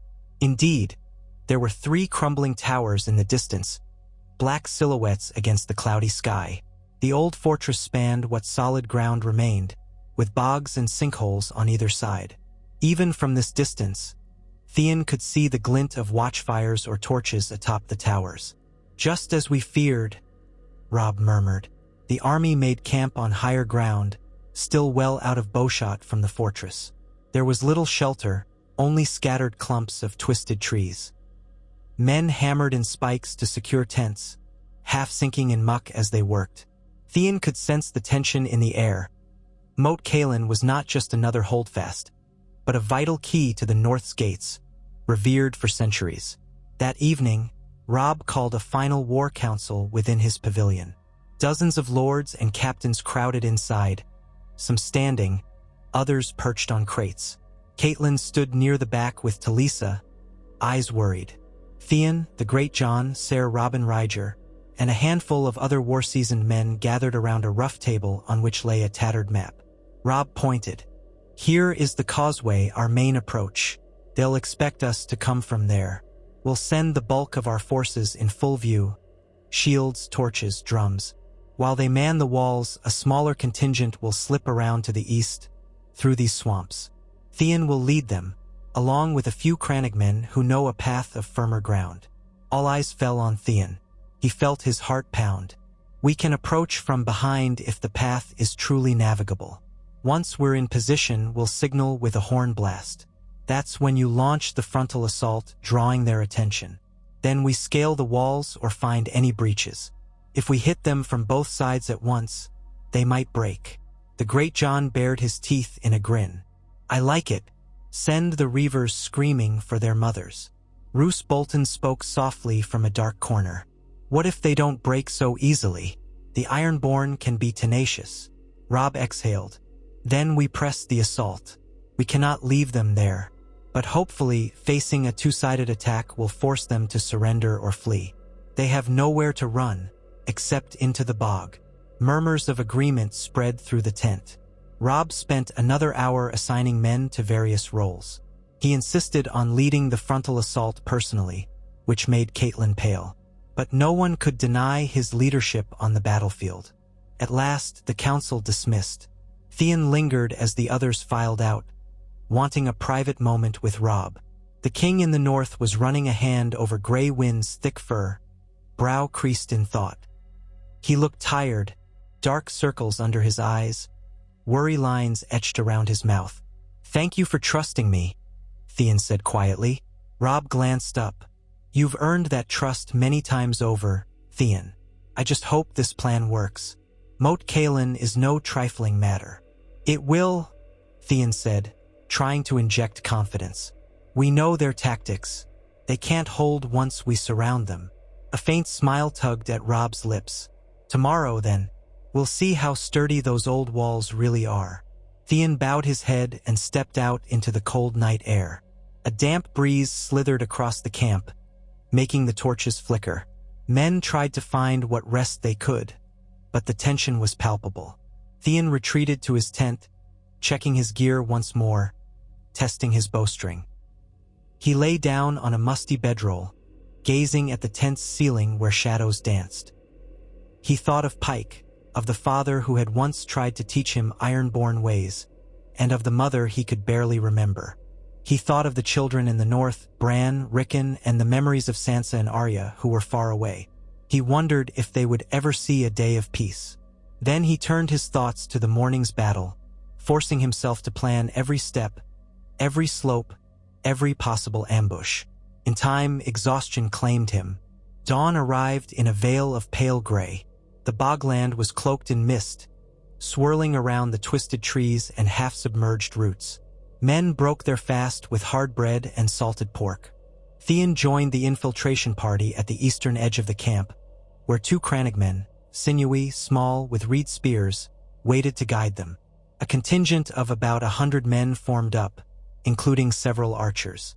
Robb, the Greyjoy, and the main host prepared for the frontal assault, assembling shields and siege ladders. Drums were set to beat a steady rhythm once the attack began. Each group was to move into position under the cover of the lingering morning fog. When the horn sounded, the show of force from the front would draw the Ironborn's attention, giving Theon's group time to scale or breach from the rear. Theon strapped a quiver to his back, tested his sword in its scabbard, and nodded to the crannogmen. They ventured forth, boots squelching in mud and shallow water. Twisted cypress roots loomed around them, and the stench of rot clung to the air. One misstep could lead to a sinkhole that might swallow a man whole, but the crannogmen navigated skillfully. He felt the pounding of his heart. Hours of waiting, balancing on slippery logs or half-sunken stones, left his men tired and on edge. A few cursed under their breath whenever a foot sank knee-deep in icy water. The crannogmen hissed for silence. At last, the sodden ground began to rise, forming a slightly drier ridge. Through the thinning mist, Theon spotted a portion of Moat Cailin's rear wall, a decaying stretch of ancient stone, part of one tower half-collapsed. They crouched behind a tangle of dead trees, scanning for sentries. Sure enough, 2 ironborn were posted atop a half-fallen parapet. Theon gestured to an archer, who silently notched an arrow. The first sentry fell without a sound, the arrow sprouting from his throat. The second sentry let out a startled cry before an arrow took him in the chest. Theon cursed under his breath. Any noise might alert the others. He motioned for the men to spread out, taking cover as they moved closer to the wall. The tower's broken stones offered plenty of footholds, though some looked unstable. Theon signaled for the group to hold tight until they heard Robb's assault begin. Moments passed like hours. The men grew tense, scanning the top of the wall. A small drizzle began, pattering on the murky pools at their feet. Then it came, a deep horn blast from the other side of Moat Cailin, echoing over the marsh. Theon's heart leapt. "Go!" he hissed. In an instant, his men raced forward. A handful scaled the broken stones, searching for a vantage. Others placed makeshift ladders or grappling hooks. Theon scrambled up the crumbling surface, his leg throbbing, but adrenaline pushed him on. Rocks shifted under his boots, threatening to give way. He grabbed a jutting stone, hoisted himself higher. Above him, a northern archer fired at an ironborn who appeared, sword raised, on a collapsed parapet. The arrow caught the reaver in the gut.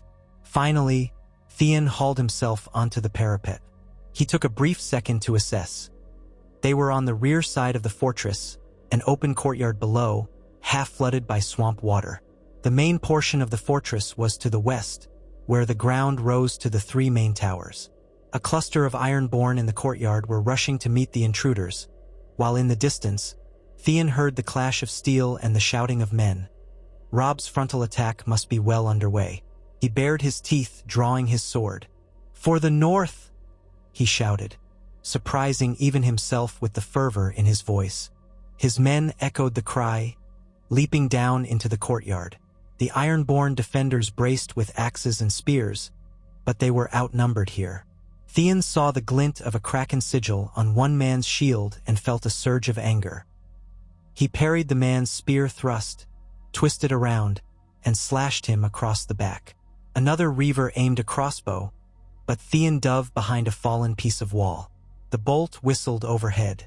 One of Theon's archers retaliated, dropping the reaver with a clean shot. Even as they fought, more of Theon's men poured in, scaling the walls or vaulting through broken windows. A swirl of chaos took hold in the courtyard. Ironborn cursing, northerners shouting, mud and water splashing underfoot. Theon recognized that if they could secure this courtyard, the path to the central towers would be open. He pressed forward, sliding on wet stones, locking blades with a tall ironborn who stank of old sweat and brine. The man hammered Theon's sword aside and tried to deliver a killing blow. Theon barely managed to twist, the blade carving through his leather armor at the shoulder. Pain shot down his arm. Gasping, Theon kicked the man's knee, hearing a crunch, then slammed the hilt of his sword into the man's temple. The reaver collapsed into the swampy muck. Warm blood seeped under Theon's armor from his shoulder wound. He clenched his jaw, ignoring the rush of dizziness. "Push forward," he barked. His men complied, surging deeper into the fortress. Archers fired at Ironborn, who tried to rally near a broken gate. Theon stumbled after them, wincing each time he lifted his arm. In the distance, across the fortress, a great crash reverberated. Likely the main gates battered in by Robb's assault. Another horn blast signaled that the frontal force had gained entry. The Ironborn were caught between two pincers. Dozens of reavers retreated to the largest tower, where a short stone ramp led up to a battered door. Theon and his men pursued, stepping over bodies and broken weapons. The tower door slammed shut, bolts rasping inside. Theon approached, panting, to find half a dozen of his own men forming up to break it down. They heaved with a makeshift ram, slamming it against the door. Wood groaned but held.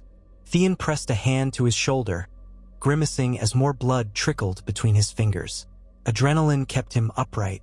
If they could capture this tower, they might force the Ironborn to surrender entirely. "Again!" he called, though his voice sounded strained in his own ears. The ram thudded against the door. Splinters flew. On the third strike, the door gave way. Northerners poured in, Theon among them. The lower chamber of the tower was dim, smelling of damp stone and iron. Reavers waited with leveled spears.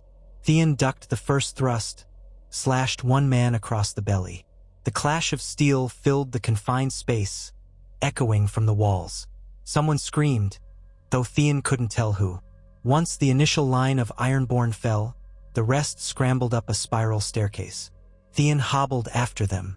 He saw glimpses of corridors, old arrow slits that let in weak light.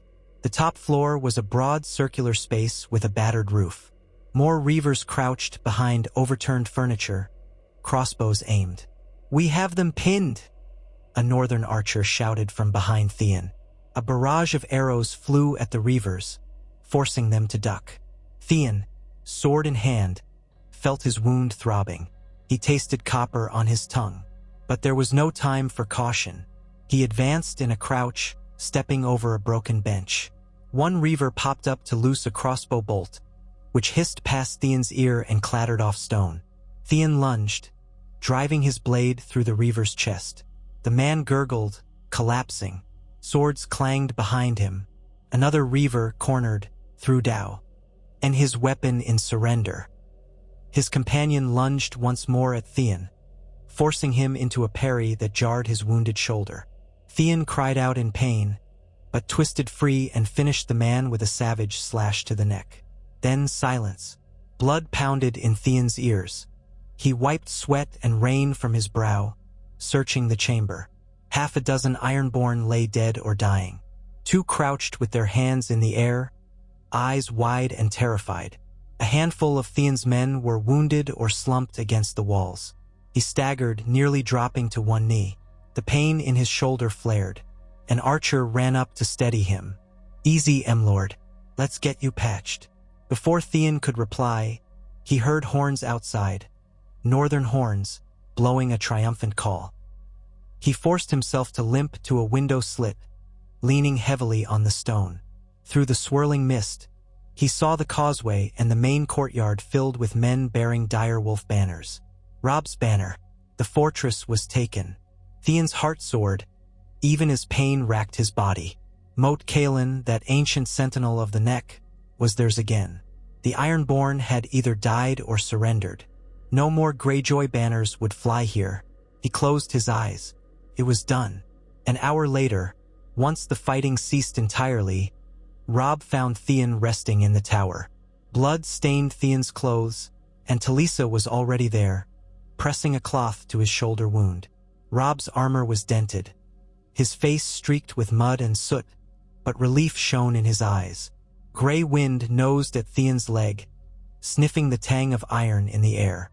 "You did it," Robb said quietly, dropping to a knee beside him. "We did it," Theon managed, wincing as Talisa dabbed at his wound. Robb gripped Theon's uninjured shoulder in a gesture of camaraderie. "Moat Cailin is ours. I owe you once again." Theon tried to grin, though fatigue dragged at him.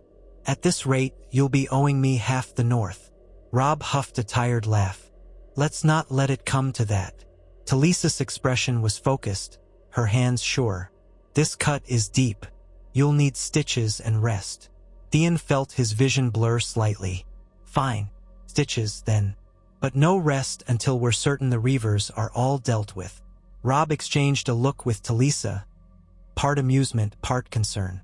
"You've more than earned a bit of rest, Theon." Outside, horns sounded again, cheers rising among the men. The fortress was secure, the ironborn presence shattered. Another part of the north reclaimed. For Theon Greyjoy, raised by Starks, son of Balon, traitor to Pike, this moment felt like a final break from his old life. The battered towers of Moat Cailin loomed overhead, a testament to his new devotion. He closed his eyes as Talisa began stitching, each tug of the needle sending a jolt of pain. He tried to focus on the distant cheers, on the knowledge that he had succeeded again. He was forging something new, loyalty, brotherhood, a sense of belonging. Yet, in the quiet corners of his mind, he knew the war was not done. Tywin Lannister still held King's Landing. Balon Greyjoy still lurked on Pike, orchestrating raids. Walder Frey still demanded recompense for a broken betrothal. The realm was a patchwork of broken vows and resentful lords. But for now, at least, the north stood stronger, Moat Cailin reclaimed, Deepwood Mot rebuilt. Step by step, the Starks were carving their own destiny. And Theon Greyjoy, no Theon of the North, would stand at Robb's side until the bitter end, come what may. He let himself breathe in that truth as Talisa's needle pulled the wound closed, as Robb's hand remained steady on his arm, as the horns and cheers carried through the broken ramparts. And, for a fleeting moment, Theon felt that perhaps redemption could be real, that perhaps he truly was home. Time did not allow the king in the north to linger at Moat Cailin for long. Once the fortress was secured, Robb oversaw the disposal of ironborn bodies, burning them in large pyres outside the walls, partly for sanitation and partly because burying them in the bog was near impossible. Some of his men muttered that the ironborn deserved no funeral rites, but Robb insisted on a practical, if graceless, disposal. The damp corridors and towers of Moat Cailin were swiftly garrisoned with northerners, mostly crannogmen from House Reed who knew the swamps best, along with a few men from Houses Serwyn and Tallheart. Repairs would be minimal at first. Moat Cailin had always been half-ruin, but it did not need to be pretty to hold the neck. Theon insisted on installing extra watchpoints in the battered towers, mindful of the Ironborn's fondness for surprise attacks. Meanwhile, Theon's shoulder and earlier thigh wound healed slowly under Talisa's care. She scolded him for not resting enough, but he refused to lie idle. At least the fortress's interior was relatively dry, allowing him to sleep in a real bed for the first time in many nights. Robb, too, found a corner of the least collapsed tower to serve as his command post. During those days, news arrived by Raven. Tywin Lannister had solidified control of King's Landing, forging alliances with the Tyrells, the Martells rumored to be in negotiation. Joffrey Baratheon held the throne in name, but everyone knew Tywin was the true power behind it. The war in the south seemed to be turning firmly in the Lannisters' favor. Walder Frey, furious over Robb's continued neglect of the promised marriage to one of his granddaughters, sent a terse letter demanding the king's presence at the twins. Rumors circulated that the Freys might withdraw their support if slighted further. Robb's expression hardened whenever the Freys were mentioned, and Theon sensed that the crisis was reaching a head. One evening, Robb gathered his closest advisors in Moat Cailin's main tower. The stone chamber had cracks in the walls through which the chill wind hissed, and the single hearth fire did little to chase away the damp cold. Caitlin, the Greatjon, Roose Bolton, Talisa, and Theon stood in attendance. Grey Wind lay near Robb's feet, tail occasionally thumping the floor. "We've done what we came for," Robb began, voice firm. "Deepwood Mot reclaimed, Moat Cailin ours. The ironborn presence in the north is broken, though not wholly eradicated. We can't grow complacent, but I must address the matter of Lord Walder Frey." Caitlin nodded slowly. "We need the twins as an ally, or at least not an enemy. With the Lannisters strengthening in the south, we can't risk the Freys turning on us. They control the crossing. If we lose that—" Bolton's expression was unreadable, pale eyes flicking to Robb. "The river crossing is strategic, yet the old man is volatile. If we've offended him beyond repair—" He let the words hang. The Greatjon frowned. "Then we bend a bit. Give him what he wants, a wedding. Do you truly intend to marry one of his brood, my king? Or is there another arrangement we can offer?" At that, Robb's gaze shifted to Talisa, who stood quietly near the hearth. For a moment, the tension in the air thickened. Then Robb turned back to his lords. "I must keep my word. Whether I desire it or not, I promised Lord Frey. If I break that promise openly, I risk losing the riverlands as well. Many of their lords still look to the Freys as gatekeepers, and Tywin Lannister would seize the opportunity." Talisa's face was composed, though her eyes betrayed sadness. Theon felt a pang of sympathy. He knew she and Robb cared for each other, but the realm demanded a different type of bond. Robb exhaled. "So we'll go to the twins. We'll make peace with Lord Frey, assure him the betrothal stands. In the meantime, we'll keep pressing for alliances in the north. Theon, I want you to remain vigilant about the Ironborn. Word is Yara Greyjoy may have fled to Pike, but small reaver parties still roam the seas." Theon gave a curt nod. "I'll see to it. I can help coordinate with the new garrisons." Caitlin stepped forward, resting a hand on Robb's arm. "When do we depart for the twins?" "As soon as possible," Robb replied. "Winter creeps closer with every passing day.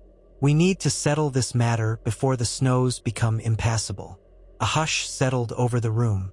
They all knew that once the king in the north left Moat Cailin and journeyed to the twins, events could take on a life of their own. Theon recalled hearing dark rumors about Walder Frey's capacity for spite, for cunning. At last, Robb ended the meeting, instructing each lord to prepare for the march.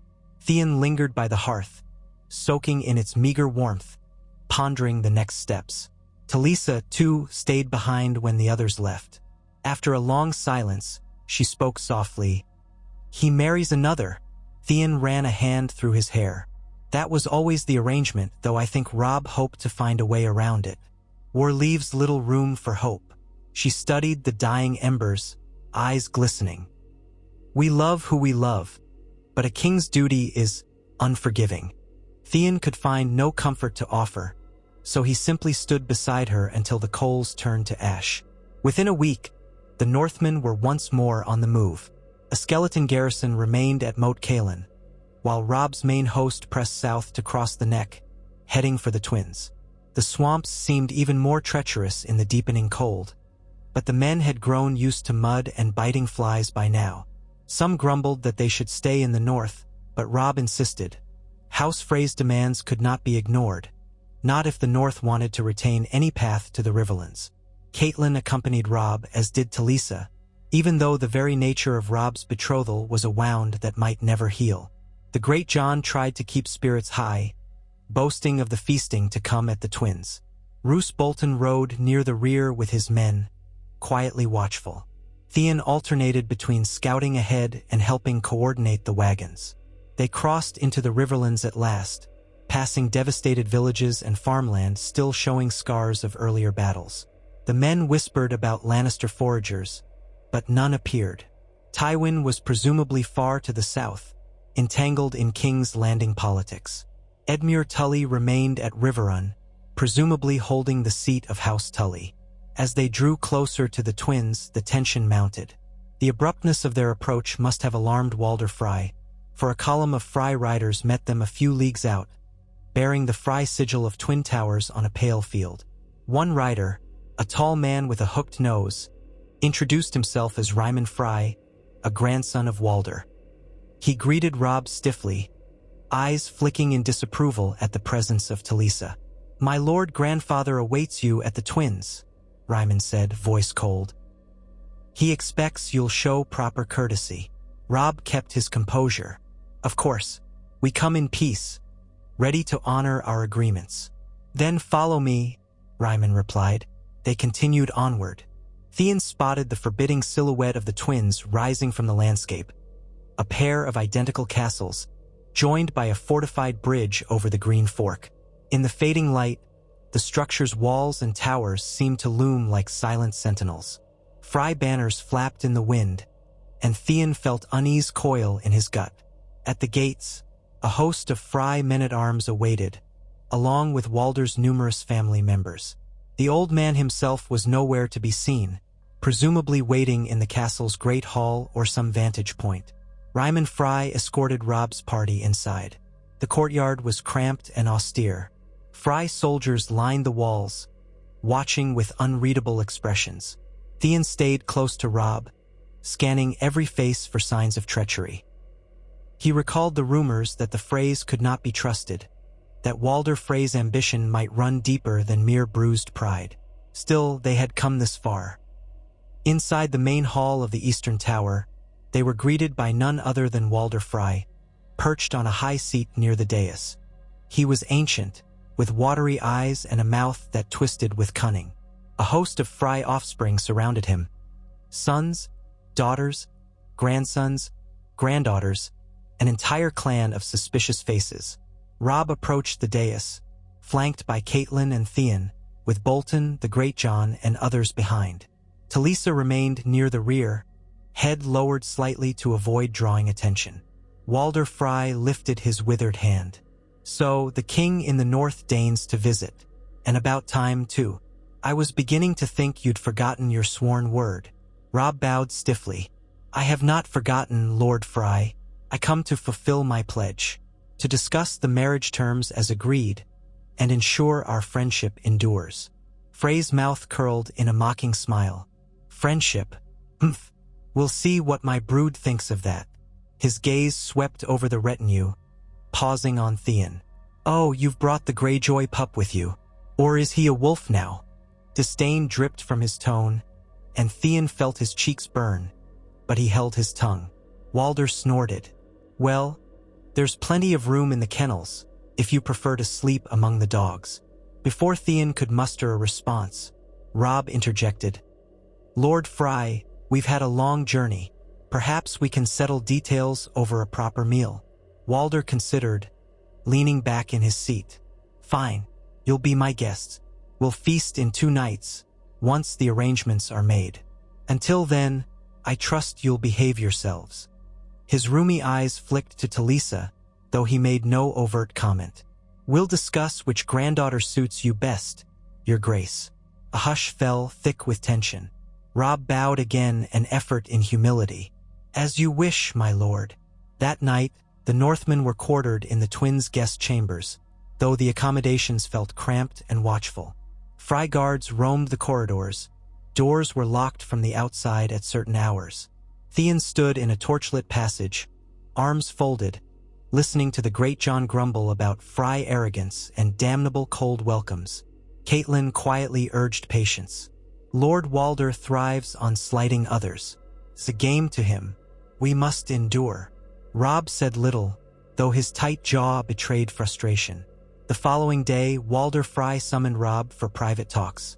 Cailin accompanied him, along with Bolton and the Greatjon, while Theon remained behind.